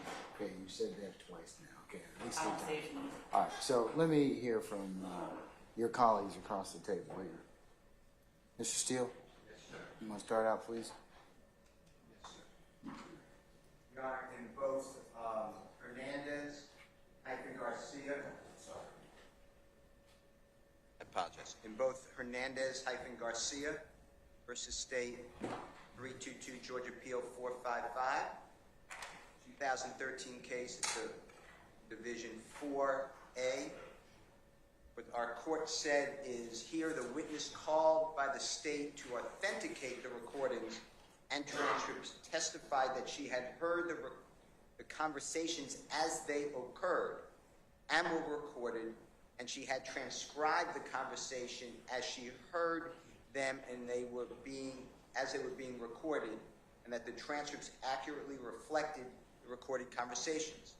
United States versus Reeves, R-E-E-V-E-S, 742 F3rd 487, 11th Circuit. Our 11th Circuit said, under Division A, in order to introduce a recording at trial, the government must establish that it is an accurate reproduction of relevant sounds previously audited by a witness. Plainly, the government carries the burden of proving the competency of the operator, the fidelity of the recording equipment, the absence of material deletions, additions, or alterations in the relevant portions of the recording, and that the identification of the relevant speakers. But even if one or more of these requirements has not been satisfied, if there is independent evidence of the accuracy of the tape recording admitted at trial, we shall be extremely reluctant to disturb the trial court's decision to admit the recording. These are all foundational. That's why I didn't mean to turn my back. I was back to the computer. That's why you told me over my objection I could not get in the lifestyle recording. It's a song by Rich Gang. When I had Trentavious Stevens on the phone or on the stand, you said to me, he doesn't know. You said you can get it in with someone else. It's Mr. Williams' words. You're showing that it's not a member of a gang, that it has a real lawful purpose, but you have the wrong witness. Okay, why wouldn't, I'm just asking this question, Mr. Steele, why wouldn't just when it boils down to it, the statements purportedly made by your client, why wouldn't those be admissions of a party opponent? They need to be identified when they were made. It's a repost. What you're being shown is a repost. Are they the same statements? People change things all the time. Like the state was going to redact here. In the background, we start out with the state saying you only hear yeah, yeah by other identified persons. You clearly hear the person saying, I'm going to lie on God. Snitching, I'm not going to say it, but BIT blank ACHES. F and then the N blank GGA. That's as far as I can blank you. So help you God. It's 17 seconds and there are multiple speakers. It's not just two speakers, it's multiple speakers that right now the state may be able to get it in. It's just like you told me. I'm not saying this may not be evidence that's important to the case. What I'm saying is there has to be the same foundation that the state lays that you're making me lay, and that's what the case law supports. Now, if you let it in, an appellate court, they may say it was error, harmless error, it wasn't an abuse of discretion, it was an abuse of discretion. We understand that, but we're here now. The state cannot lay the foundation. They need a different witness. They don't have the time, just like in the last series of jail calls. You had to say what the date was. The witness was able to provide the dates. They have the dates here. They know a reposting. They don't know if it's the accurate statements. They are taking something off of the internet. It is exactly what you have told me. In the other cases that the state has cited, the witness was a member of those conversations, heard them live and said those are the conversations. I don't know the other people, but that is exactly what was said. That goes to weight. Here, they don't know what was said. They know it's a repost. That is my statement. All right, sir. Thank you. Thank you. Anybody else? All right, let me take a few minutes out, and I need to take comfort, and I'll think about it, and we'll come back. Your Honor, can I give the court? No more sex, okay? I'm gonna take my break. Everybody should too. We're in recess.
I'm sorry, who are we missing?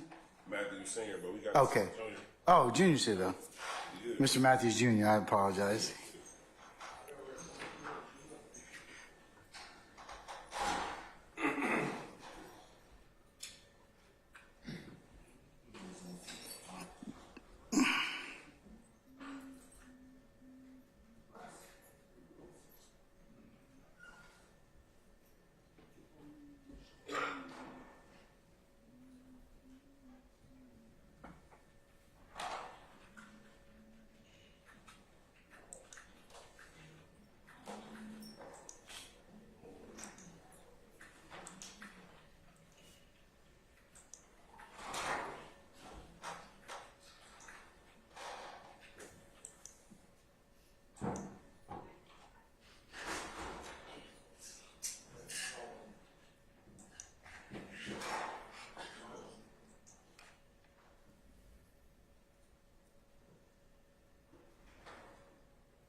Are we still waiting on Mr. Matthews Sr.?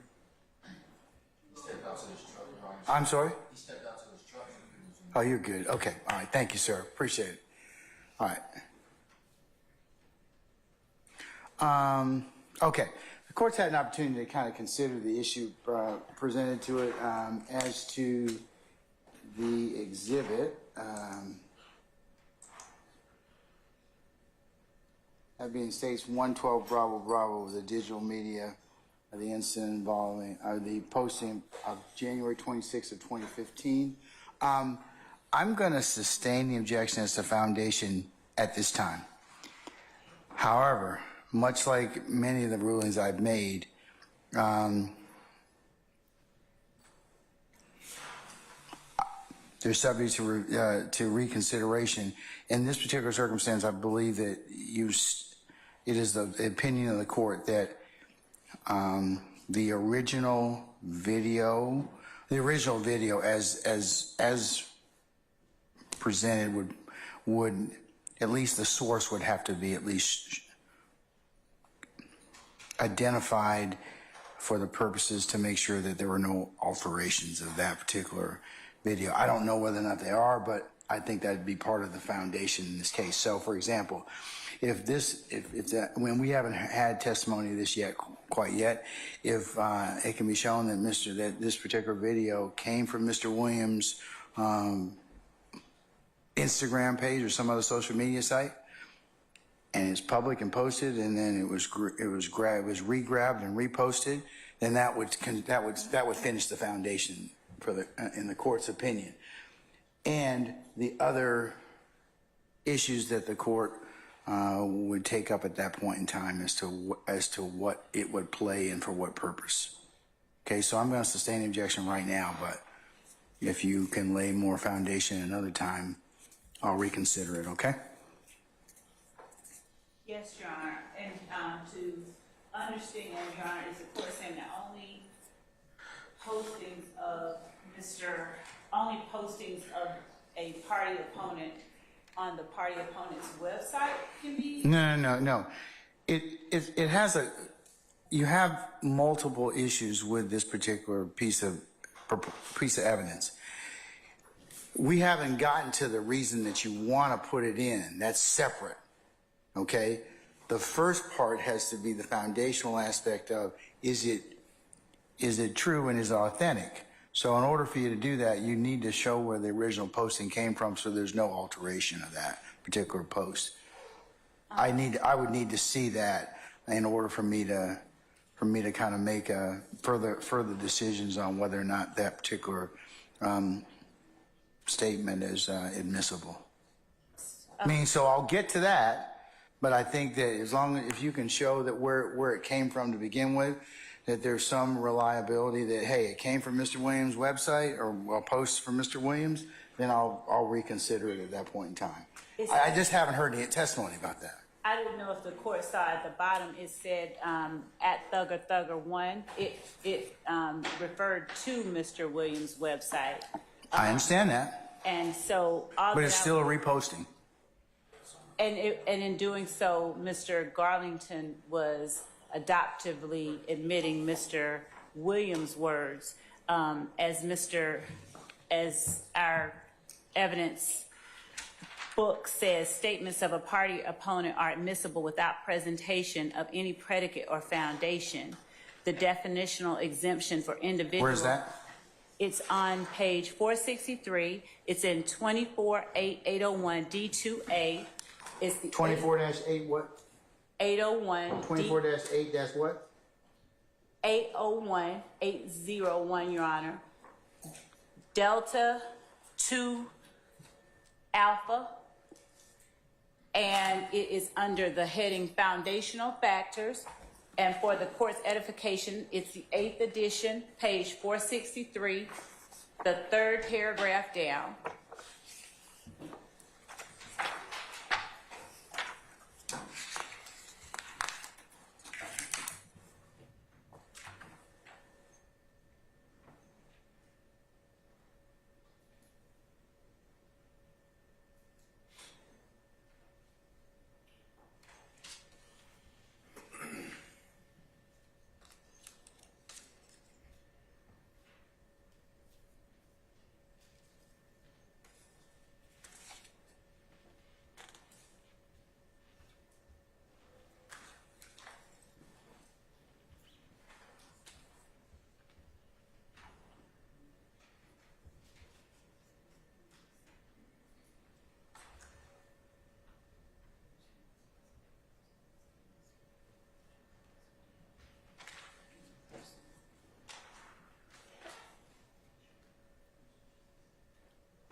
What paragraph? I'm sorry. It is paragraph 3 that starts with statements of a party opponent are admissible without presentation of any predicate or foundation. The definitional exemption for individual admissions is extraordinarily broad, with exemption for individual admissions having almost infinite breadth. In addition, an admission of a party opponent needs no indicia of trustworthiness to be admitted. The party admission must be relevant, and the party admissions are not subject to the personal knowledge requirements of Federal Rules of Evidence 602. In addition, courts recognize the freedom that admissions enjoy from, quote, the restrictive influences of the opinion rule. They go on to point to the fact that the District of Columbia Court of Appeals explained the generous treatment that the introduction of party admission receives. Party admissions differ from most out-of-court statements in that their admissibility does not require the demonstration of guarantees of trustworthiness, but is based rather upon the identity of the speaker. Therefore, party admissions do not require foundations to be admissible as substantive evidence. They need not have been made on personal knowledge and may be in opinion form so long as the statement is fairly attributable to the party. It makes no difference whether the adopting party had any personal knowledge of the truth of the matters mentioned in the statement. And then it goes on to show. Right. That's plenty. All right, Ms. Steele, I'll give you the last word because it looks like I may have read too early. So. I don't believe you read too early.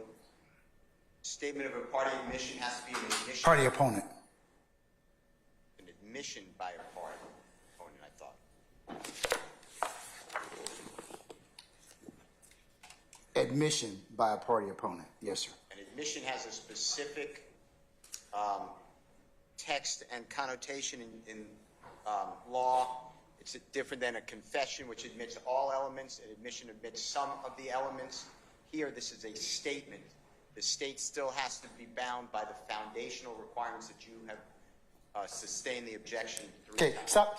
Please, yes, sir. Please don't go back to that. I have to make them on an individual basis. All right. So, why wouldn't this be an admission of a party opponent, your client, for if a jury chose to believe it? Because 3 reasons, and you've already said them. They don't have a date. But it looks like from looking at Carlson and 24-8-801 D2 Alpha, That's what it indicates here, that statements of a party opponent are admissible without presentation of any predicate or foundation. Because it's not an admission, so you still need the foundation. Why wouldn't it be an admission? If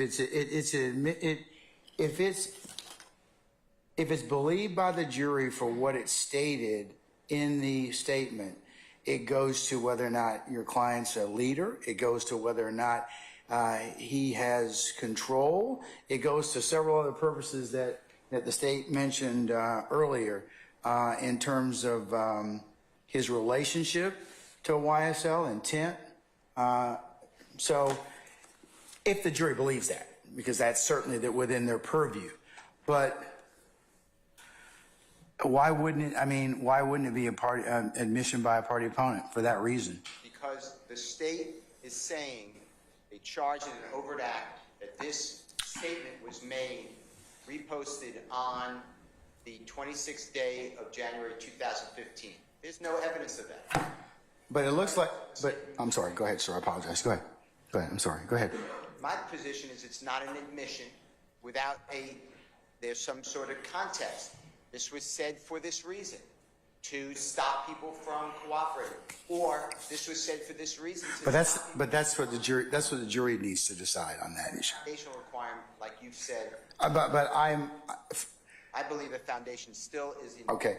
While I did say that, Mr. Steele, it looks like that. Of course, I have to look at things in the light of what you all tell me, and also the statutes and the law applicable.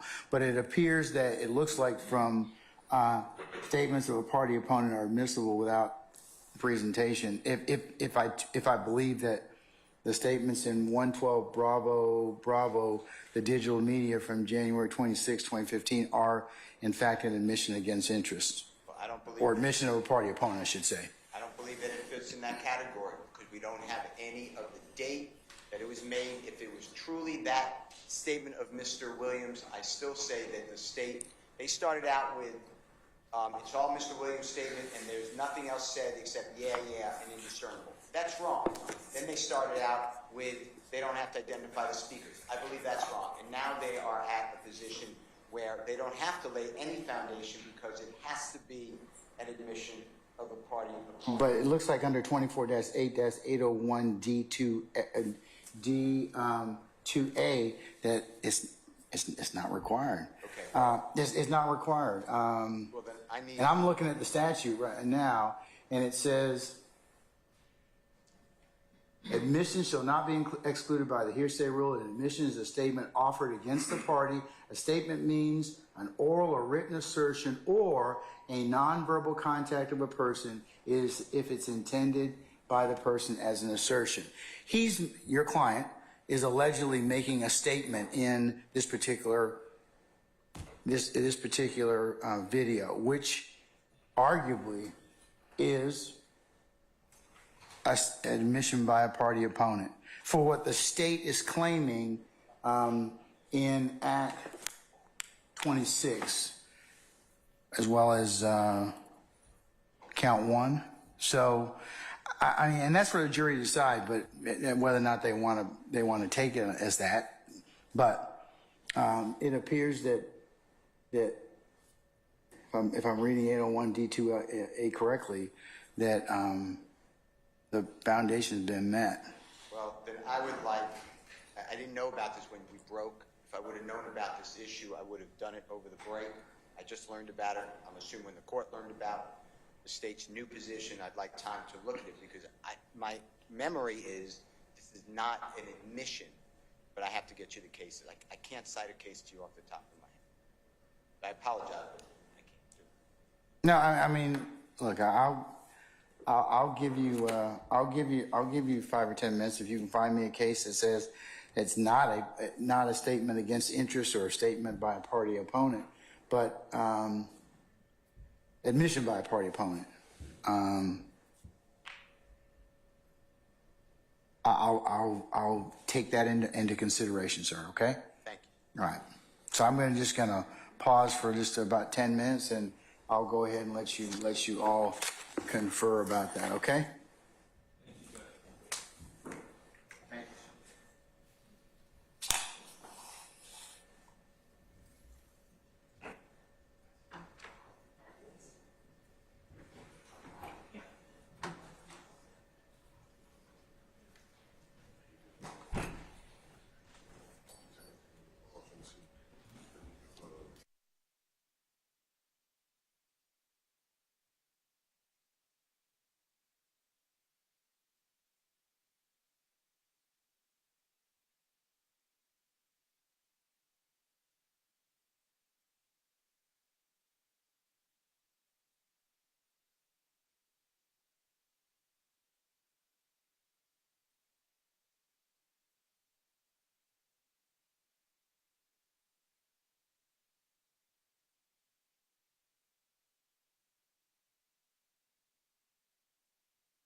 Where's Mr. Steele?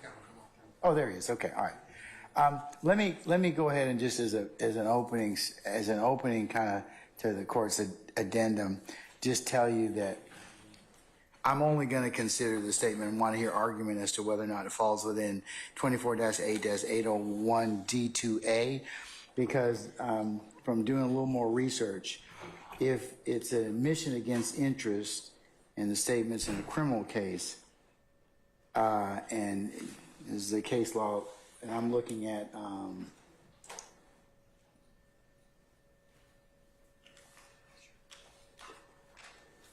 Anderson versus the state, 360 Georgia App 291. If it's in a criminal case, it exposes that the declarant to criminal liability is showing must be shown of the corroborating circumstances that clearly indicate trustworthiness of the statement. So my original ruling would stand on that issue, that you'd have to be able to show where it came from, even though generally a repost can't be changed, but I don't know that. So I would have to hear something about that. So I'm not going to take it as a statement against interest. I will, however, hear any argument as to whether or not it still falls within an admission by a party opponent. Does the court have a preference for when each side speaks? Okay, go ahead. So, Your Honor, under 24-801D2A, admissions by a party opponent, I believe the question raised was whether it was an admission. 24-801 defines statement as an oral or written assertion. In this particular case, there was an oral assertion that if you lie to your folks and get in court and tell the truth, you need to be killed. That's from me and YSL. But 24-801 also defines a statement as nonverbal conduct of a person. The nonverbal conduct was capturing himself saying that, memorializing the assertion, the oral assertion that he made. So the exhibit itself qualifies as a statement because it contains both oral assertions and nonverbal conduct. And so therefore, under 24-801D2A, it is a statement of a party opponent, which is admissible without the presentation of any predicate or foundation. Additionally, Your Honor, 24-801D2E would make anything said by the people behind him who are co-signing as to what he is saying, co-conspirator statements. They are literally... We don't know who they right. are, so... Right.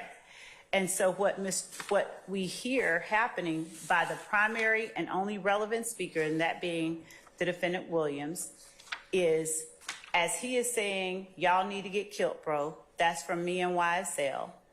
There's no rejection or rebuking or anything like that of the snitching bitching statements. So essentially, he's adopting those as his own as well.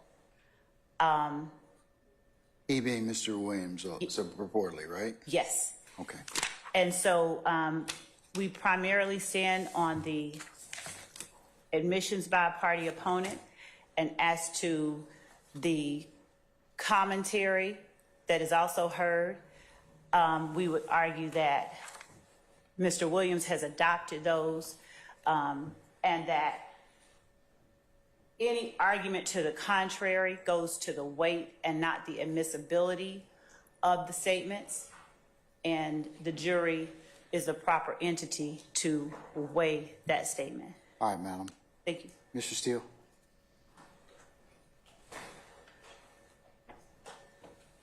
Your Honor, I found a case. It's United States versus Rodriguez, which is R-O-D-R-I-G-U-E-Z. One more time. Yes, Is sir. it RODRIGESZ? R-I-G-U-E-Z.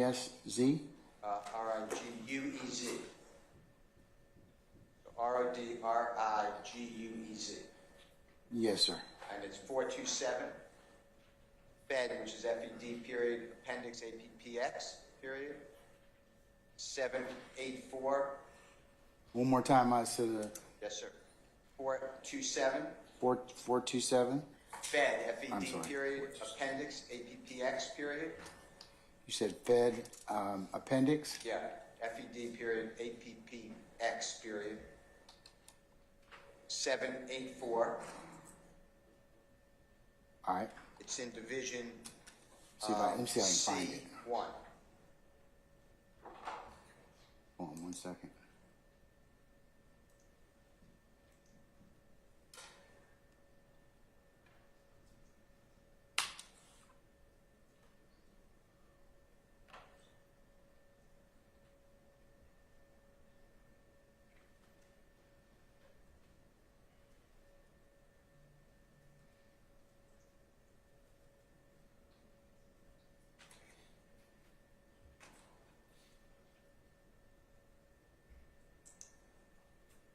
And is this a 2011 case?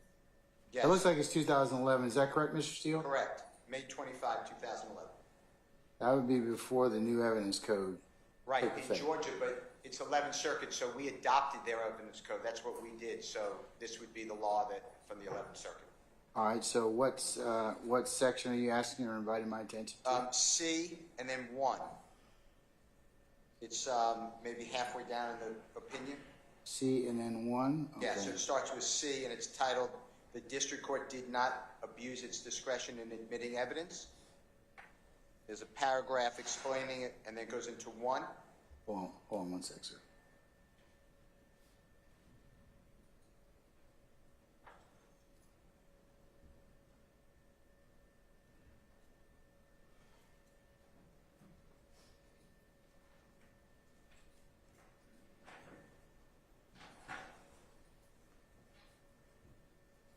Is it the letter C in terms of, Yeah. okay, hold on 1 sec.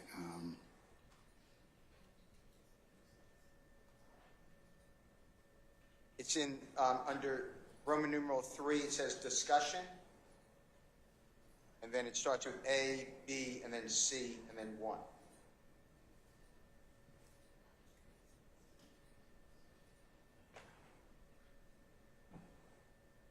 I'm with you.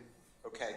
And then, I mean, it's a short passage. We could read the whole thing, but I liked it because it targeted both what you said to us, and I heard what you said after I found it. But 801 D2A as well as 801 D2E, that was in the same case. And in the third paragraph of Division 1, it states that the district court also acted within its discretion when it concluded that circumstantial evidence coupled with Rodriguez's self-identification authenticated the telephone conversation sufficiently to satisfy Federal Rule 901, which is corresponding to Georgia 24-9-901, which provides that the requirement of authentication or identification as a condition precedent to admissibility is satisfied by evidence sufficient to support a finding that the matter in question is what its proponent claims. And that's what the court just found, and what I've been saying. They don't have, to my knowledge, right now, any evidence that this repost is what it was originally. They don't have the date on the original statement. So that is my position, again.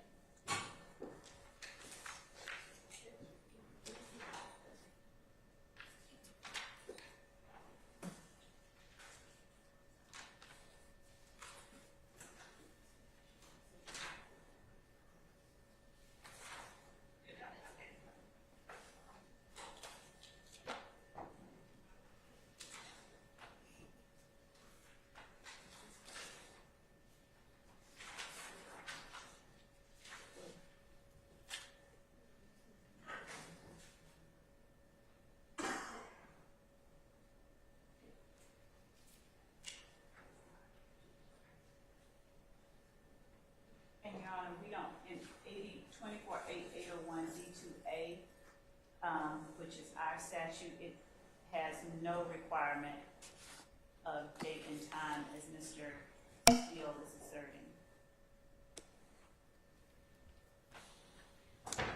Authenticity. And specific. That's different. Authenticity is different. Exactly. Authenticity is different. It's 901. But, okay, it's the authenticity of it's a repost. Okay. I'm not saying But, he does. okay, but Mr. Sale, that would only be, for example, if I couldn't or nobody could make out that that's purportedly your client, that would be indicia that it's not reliable, okay? But there's nothing in there that's shown that the postings have been distorted. It's not readable. It's grainy, whatever. So there's sufficient indicia that that's your client. I mean, I would argue that from looking at what the state has tendered or proposes to tender as in this exhibit 111, I should say 112, Bravo. I'm not claiming that someone reasonably did not say that's Mr. Wayne. I'm not claiming. But that goes to 901, and it goes to whether or not it could reasonably be that it's your client and there's other and it's reliable. So. Is there something beforehand? Is there something after? The words change. The other speakers aren't identified. Or is the But there's nothing in there that would indicate to the court that has occurred. If there was, I would certainly take your argument, and that would be more applicable. But I understand, sir. I'm gonna basically overrule that particular. I'm not gonna overrule it, but I'm gonna go ahead and I'm considering it for the proposition. It is. Your Honor, in regards to the statements of other people on that video, those are not admissions by Mr. Williams. So are those being redacted? I recall, despite what was said at the bench, that the tape actually, I think at one point someone says this is from YSL, B word, or something like that. And those are not words of Mr. Williams. Okay, but Mr. Williams, if you believe the state's argument, and the jury can decide for themselves, he's co-opting that particular person's statement as to the circumstances. Well, and I have an argument about that.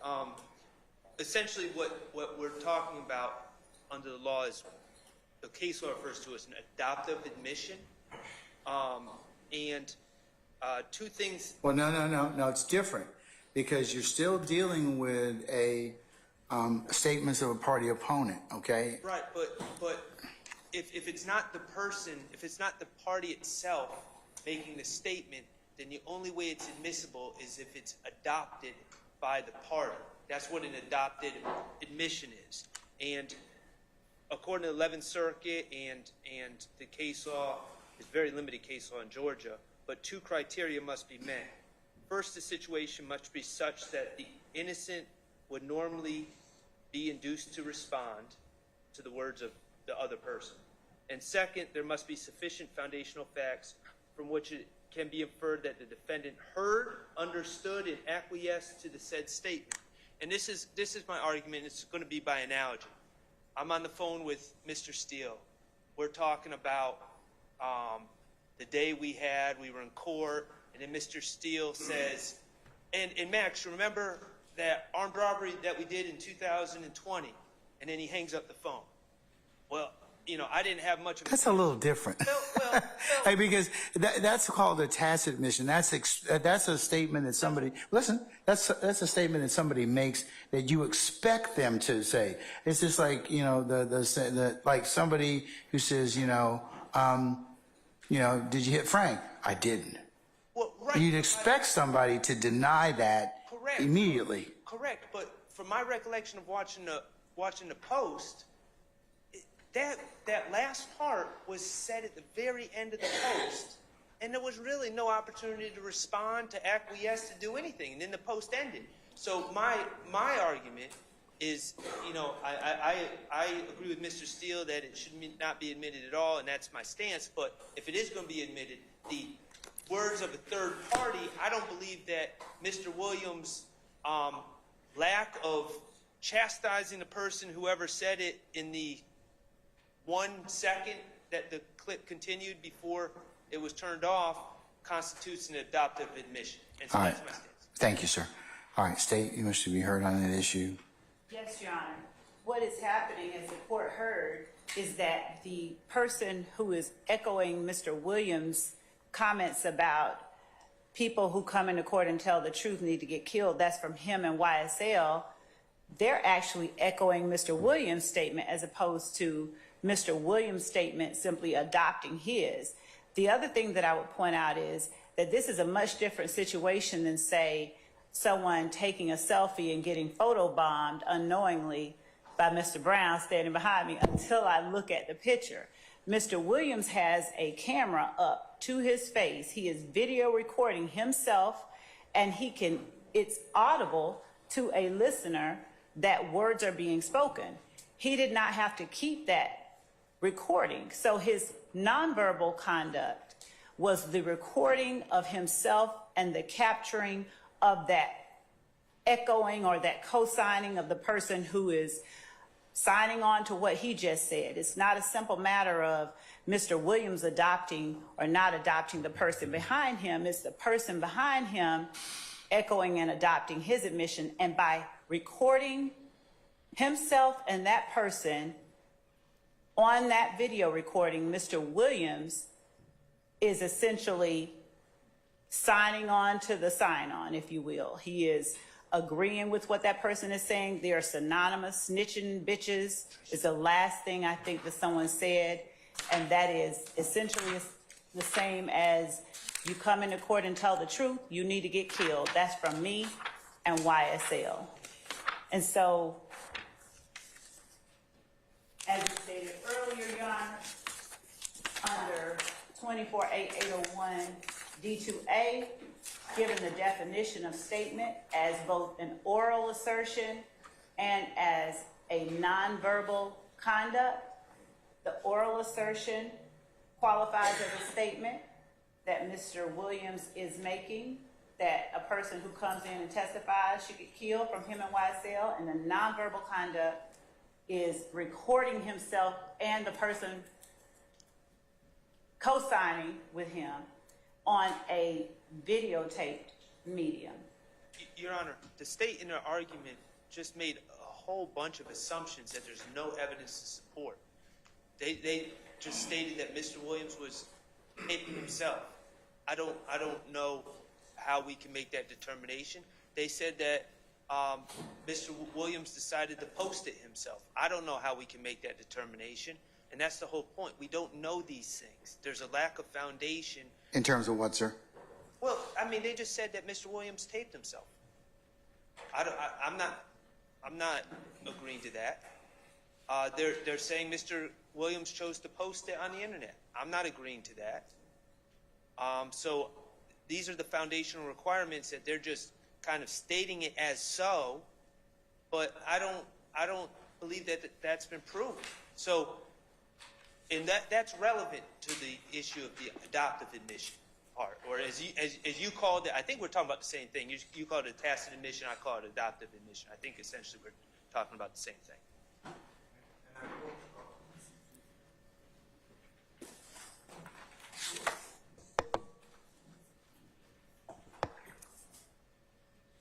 Sir, I'm sorry. I will say this, I don't personally have any knowledge that this is on Mr. Williams' social media. I've looked, I cannot find it. If I'm wrong, I know the state didn't give it to me, discovery like that, and I don't find it. And I'm not going to repeat myself, but, we started this whole thing with there's no other person in the background except yay. Now other people are saying things in the background, but it shifted so much. And I just still think that the bottom line is somebody, the proponent of the evidence is the state of Georgia. Somebody has to come in and say, yeah, this wasn't altered. this is when it was made, and this is accurate, and we don't have that. What if this was made, Your Honor, in 2014?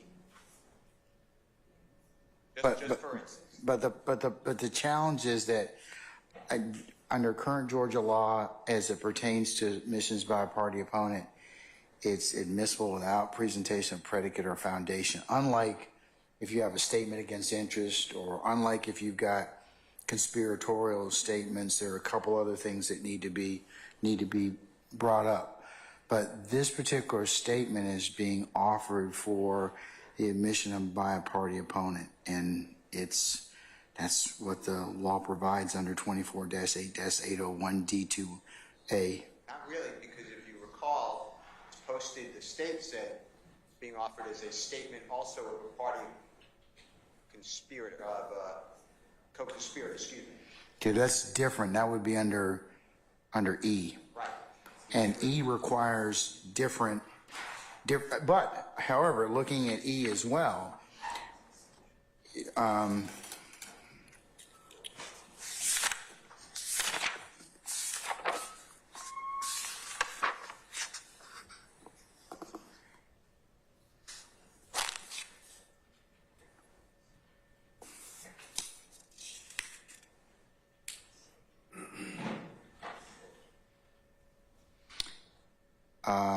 conspiracy need not be charged in order for OCGA 24-8-801D2E to apply.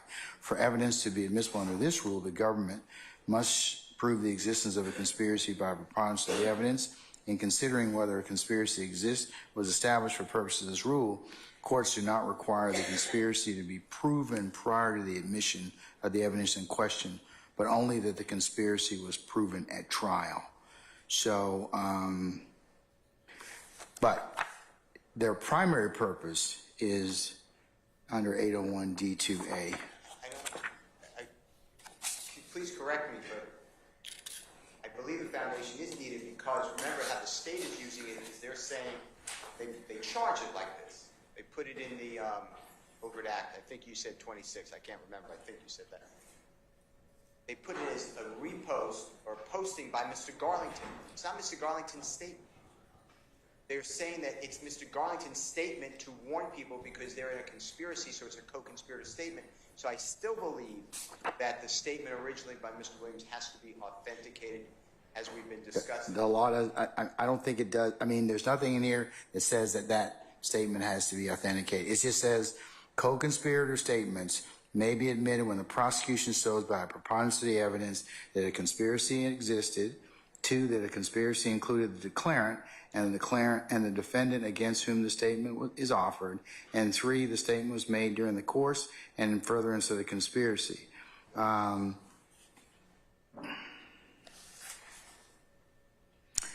Where statements, however, admit participation in crime but do not evince an intent to commit further criminal activity, Rule 801D2E does not authorize their introduction.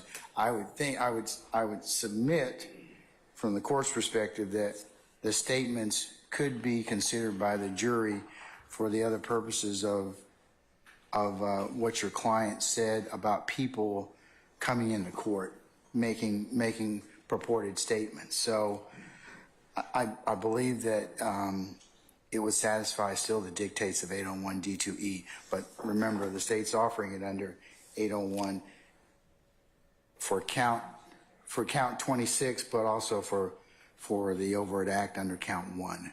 So, and I'll give that. We can hash out that when I charge the jury, because it's going to depend upon some other things if we get to that point, and some other things that may develop in this case. So I'm not saying to you that we may not have a distinction between that, but at this point, I believe it'd be admissible.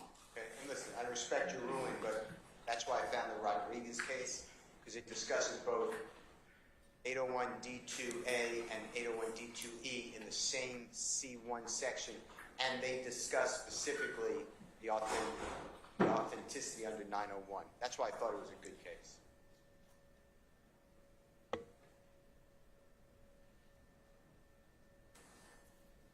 Okay, I understand. State have any further comment about that? Your Honor, we believe 24-801D2A is clear as it relates to the foundational factors. And that, along with the policy and rationale behind it, makes the evidence that the state seeks to admit allowable, and we'd ask. Okay. All right. I'm going to allow the state, allow the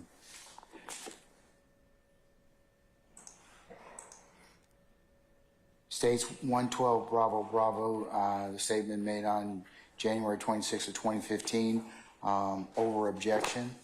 And I'll make it a continuing objection as to all concerned. Okay. All right.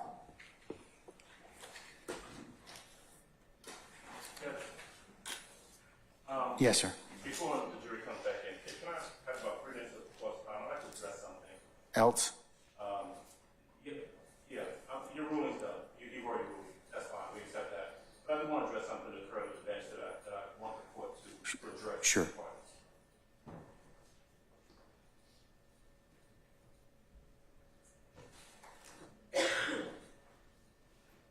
And I just need about 3 or 4 minutes. I've got to say this because I've been sitting there after our conversations. Let me just preface it by saying, in any of our objections, whatever, you make a ruling, sometimes we win, sometimes we lose, we move on. That's fine. If after your ruling, I've got a case that I want to bring to your attention, I say, Judge, reconsider your ruling based on this case, and you consider it, that's fine. If you don't want to consider it, that's fine too. But what I found objectionable, and I want the court to address with the state, is what happened at the bench earlier. There was an objection to the video, you made a ruling, we moved on. The state came back up and made representations to you. And they weren't representations based upon some new case law that they had found. There were representations, misrepresentations that were made directly to you, all of us standing there right there at the bench. She said something very, very fact-specific in an attempt to get you to readdress the issue again. Madam Prosecutor said, I want you to listen to this 17-second video, because what you had based your ruling on was that the parties in the background couldn't be identified, right? And Madam Prosecutor said to you, and was not accurate, and I'm going to be charitable and say that she was disingenuous. What she said was, these people in the background, the only thing that you hear are people saying, yeah, yeah. That's it. When Mr. Steele corrected her and said that's not true, she said, Mrs. Steele is not accurate. What Mrs. Steele just told you is not true. The only thing you can hear in the background is yeah, yeah. And actually, when she stepped up there, it was in an attempt to act as though she didn't know what your ruling previously was, because their attempt was to go ahead and play the video at that time, despite your previous ruling. My point is this. After you decided to reconsider, you want to hear the video yourself, you had a chance to hear it. You had a chance to hear what we had already heard, what we knew it said, what they knew it said. And there are at least 5 or 6 different things on that video audio that were in contradiction of what Madam Prosecutor said. On God, snitching bitches, I'ma tell a lie on God. That's what I'm talking about. No back and forth with you, bro. Fuck nigga. I'm not just saying that for emphasis. I'm saying that because what she said to you was inaccurate. At some point, Your Honor, I'm asking you to, we've had this conversation about candor with the court over the course of the past number of weeks. 3.3. Yeah, we've had that conversation about it. And when we step up to you and we make a representation, it ought to be candid and it ought to be truthful. And what she said, and look, if she wins the motion, ultimately she wins. But you don't do it by standing there 3 feet from you in your face and lying to the court. And that's what she did. And she knew what she was doing, and it's not right. You heard Mr. Steele. Mr. Steele said, Your Honor, I am willing to surrender my bar card and have her surrender her bar card if what she is saying is true. He wasn't wrong. She wasn't wrong. She was not candid with the court. And at some point, you've got to say to the parties, if I'd done that, I would expect you to say, Mr. Adams, don't do that again. Don't step up to me and lie to try and get me to rule or overrule something I've already ruled on. Don't do it again. You ought to say that to them. We're not playing games in this courtroom. These are these people's lives at stake. And like I said, sometimes you win a motion, sometimes you lose. But you don't get the court to address something or readdress something like that. That's all. Say something to them is all I'm requesting. All right, sir. May I speak? You may. Your Honor, I would not have asked the court to listen to the 17-second video.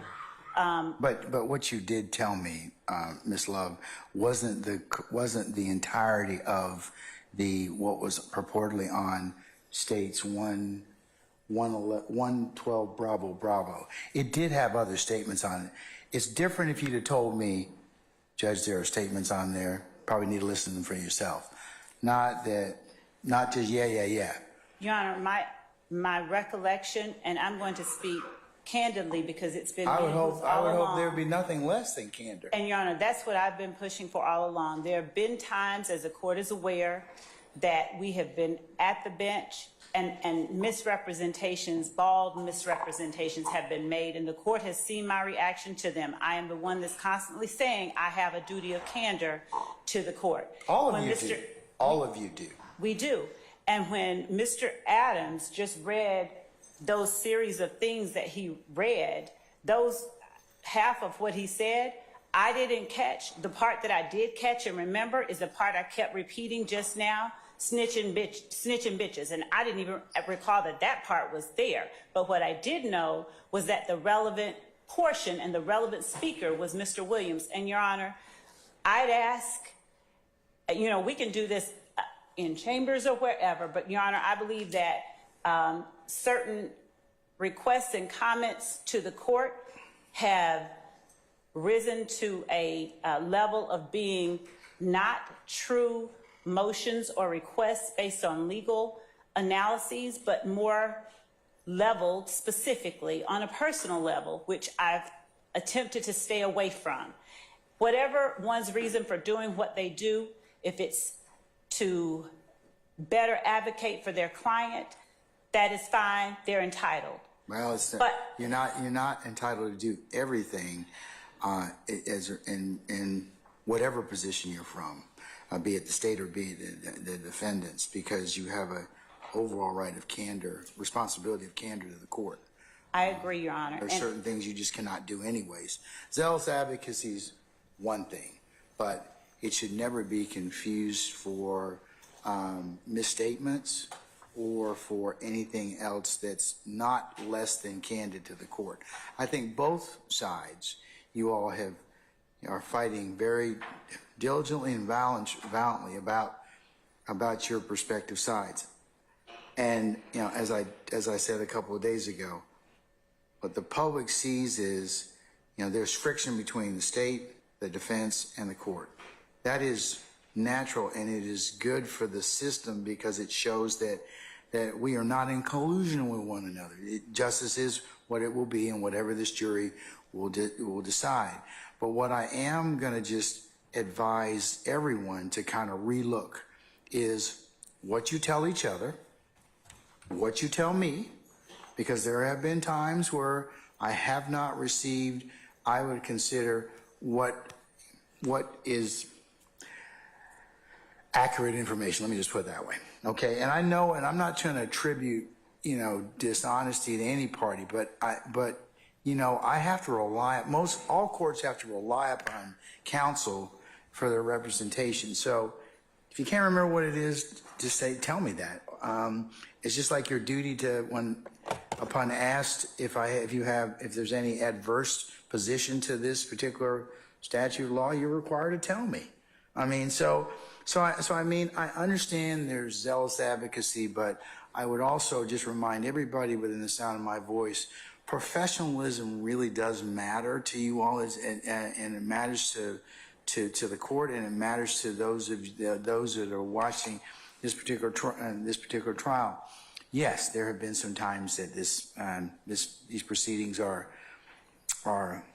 acrimonious, or intense, and the court has had to chastise both sides for things that have occurred. I don't have any personal issue. Remember what I told you. I would tell the jury this when I charge them.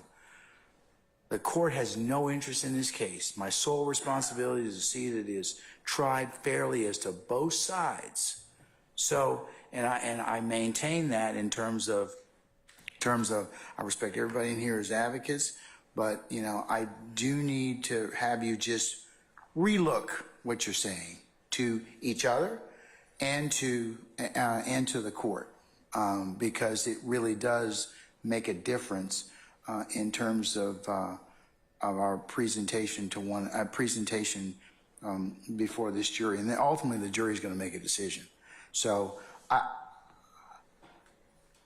look, all of you are very seasoned advocates. Even the newest lawyers in here have crossed that particular bridge at this point in time, given the length of time that we've been in this courtroom.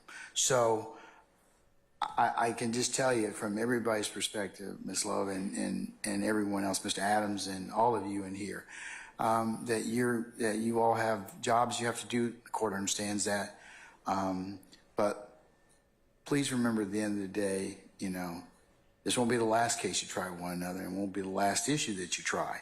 So, but the court understands that you have a job to do, but understand that I have a job to do as well. I'm the referee. I have to determine what comes in and comes out in terms of my functions. So, understand at the end of the day, we have that similar goal, but I understand you all have dissimilar objectives in terms of what the essencies are in terms of your roles and responsibilities. But don't ever forget your duty of candor to the court, your duty of professionalism as advocates, and the duty of civility. It still applies in criminal cases as well. These defendants are presumed to be innocent, and they are innocent, and that's what this jury will ultimately decide. But we'll have to get there, and we'll make it, and they'll make a decision. Okay? And Your Honor, I'm certain the court means until proven otherwise, they are presumed innocent until they're innocent right now as we sit here. So, and until I charge the jury accordingly and otherwise, and the evidence is presented to them. Well, evidence first and then charge them, but as to how this case goes. Thank you, Your Honor, and thank you for addressing also the concern that I have, because that is my main concern, the level of civility and the level of personal commentary level that is, in my estimation, not necessary, and I appreciate the. But that's everyone. Everyone's can be accused of that at various times in this particular trial. I mean, I think that every issue that you have to see, Ms. Logan, anything that's been raised at this point in time, anyone who's sitting in this courtroom is probably violated at some point in time or another.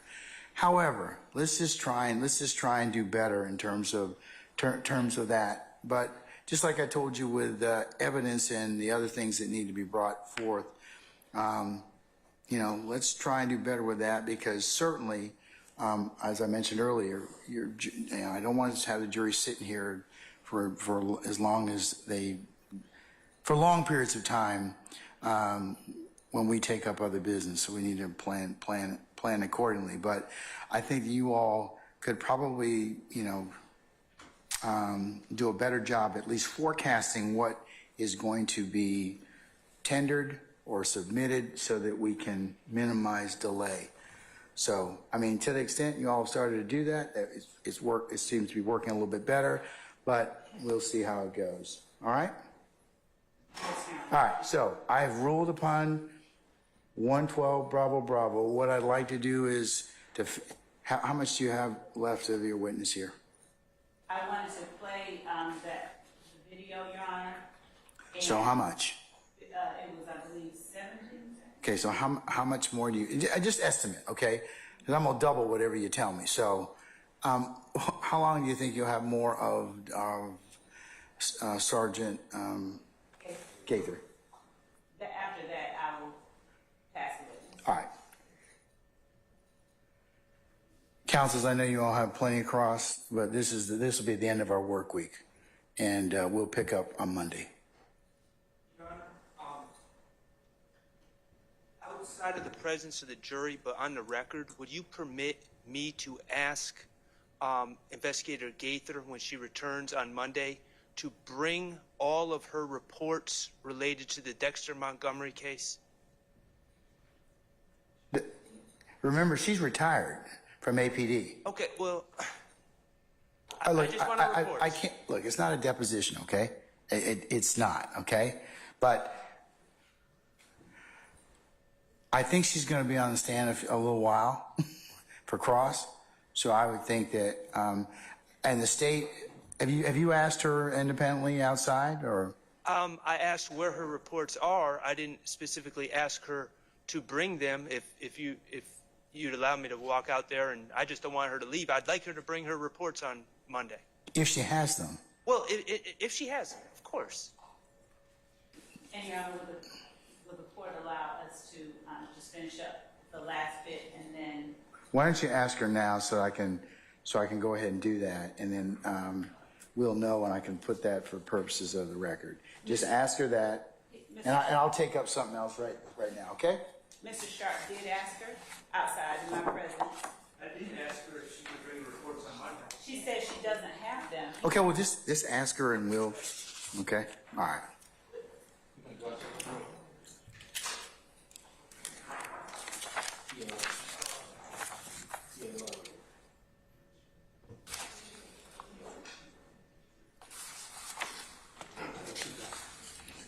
Where the dots are? Okay, all right.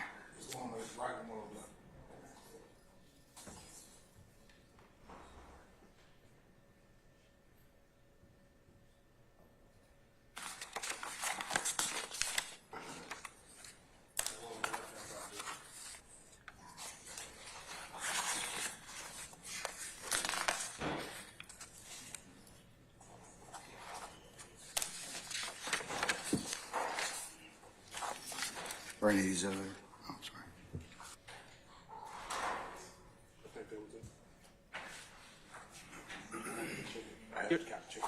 Your Honor? Ms. Weaver is okay? Your Honor, is it okay? Just for the record, I just did step outside. Investigator Gaither was in the witness room. I think Mr. Brown came behind me.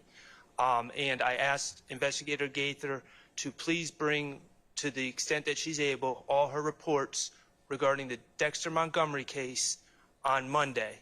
And she indicated that she is no longer with APD, and she did not commit that she would bring them. And she said that she didn't think she would be able to bring them, but I did ask. She didn't think what? I'm sorry, I didn't quite hear. She indicated to me that she would not be able to bring them because she's no longer with APD, but I did ask. I made that request. Okay, does she have any reports? She did not indicate that she has any reports. Judge, the summation of that conversation was very brief. She indicated because she's no longer with APD, she doesn't have any reports. So she said, I can't bring anything. And she indicated her. Okay, so you did satisfy yourself as to that, Mr. Sharp? I did ask Investigator Gaither to bring her reports. Okay. Are you satisfied with her well, did she tell you that because she's no longer with APD that she does not have any reports? Yes.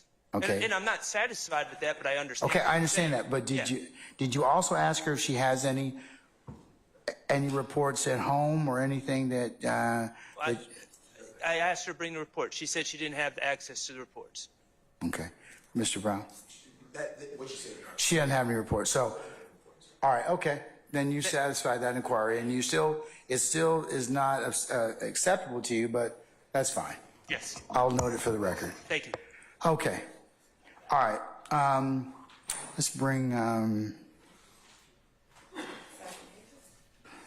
Sergeant Gaither back in. Okay.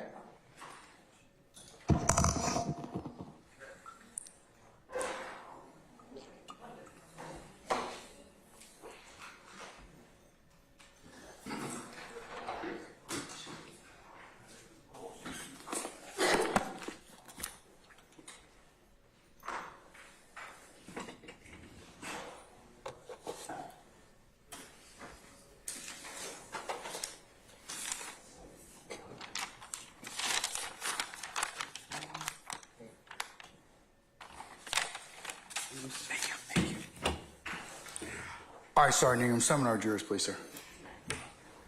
Mr.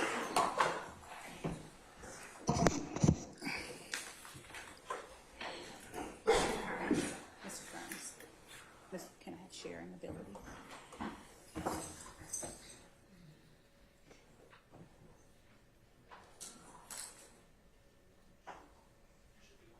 Thank you.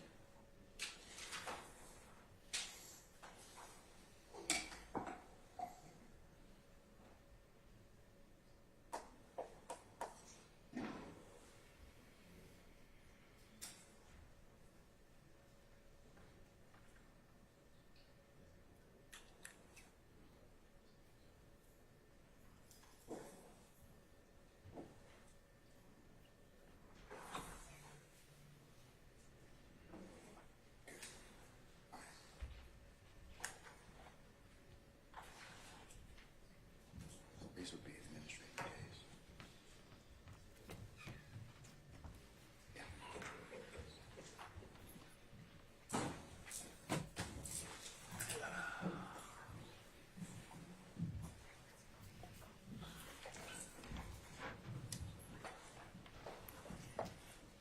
All right, ladies and gentlemen, please be seated. All right, thank you, Sergeant Ingram. All right, Ms. Love, you may proceed, madam. Thank you, Your Honor. Permission to publish State's Exhibit 112, Bravo, Bravo. Any further objection that has otherwise been not noted or for purpose of the record?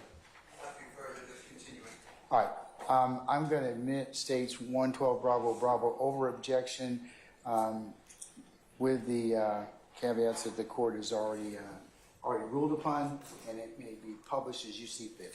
Thank you, Your Honor.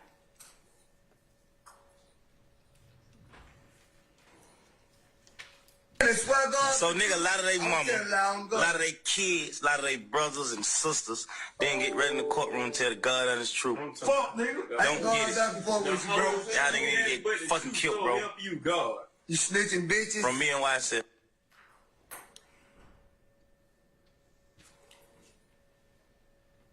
Sergeant Gaither, is that the video that you were able to capture from the account that you spoke of earlier?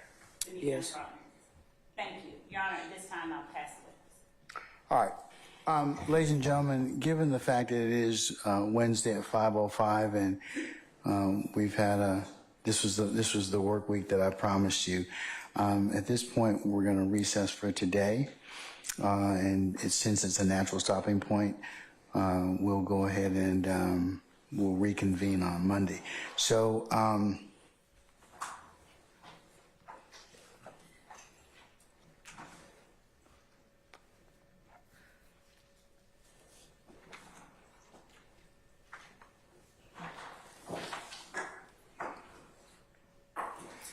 retired Detective Gaither, madam, can you come back Monday morning, the 29th of April for 8:30, please? Yes, sir. Okay. All right. Remember not to discuss your testimony with anybody except the attorneys in this case. Yes, sir. We'll see you on Monday.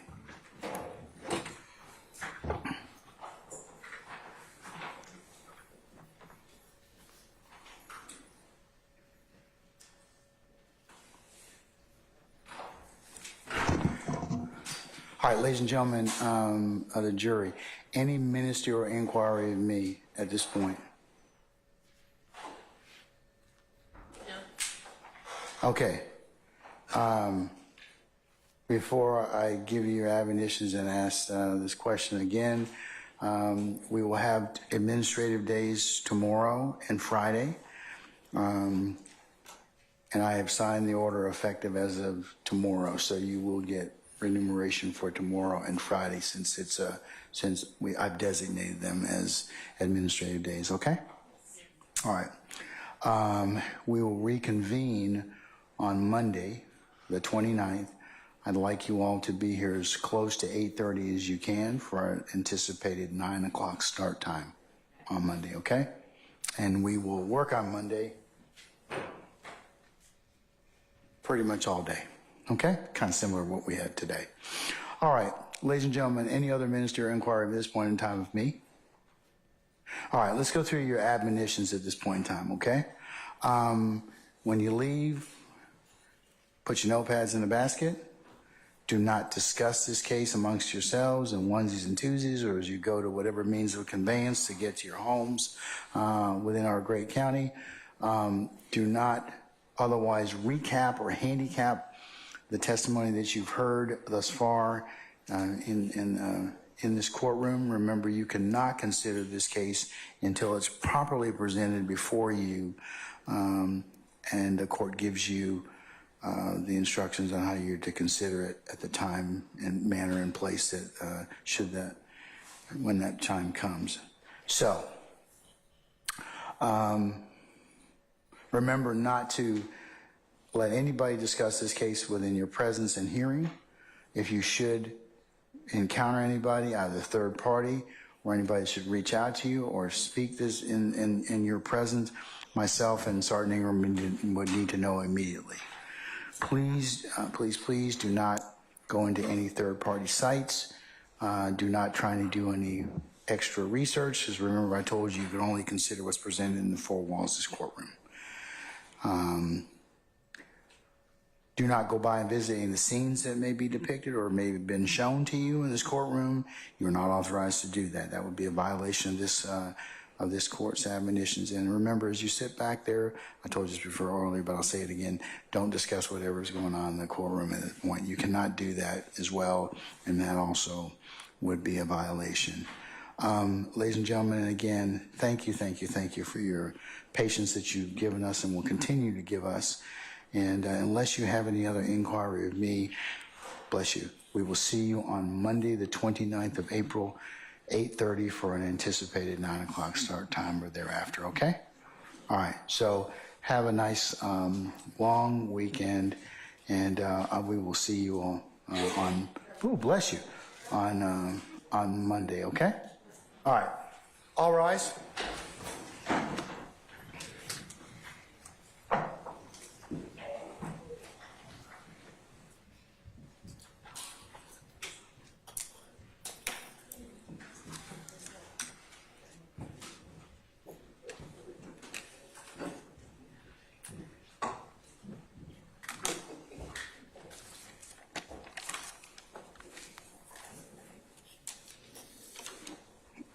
All right, ladies and gentlemen, please be seated. Our jury has left us.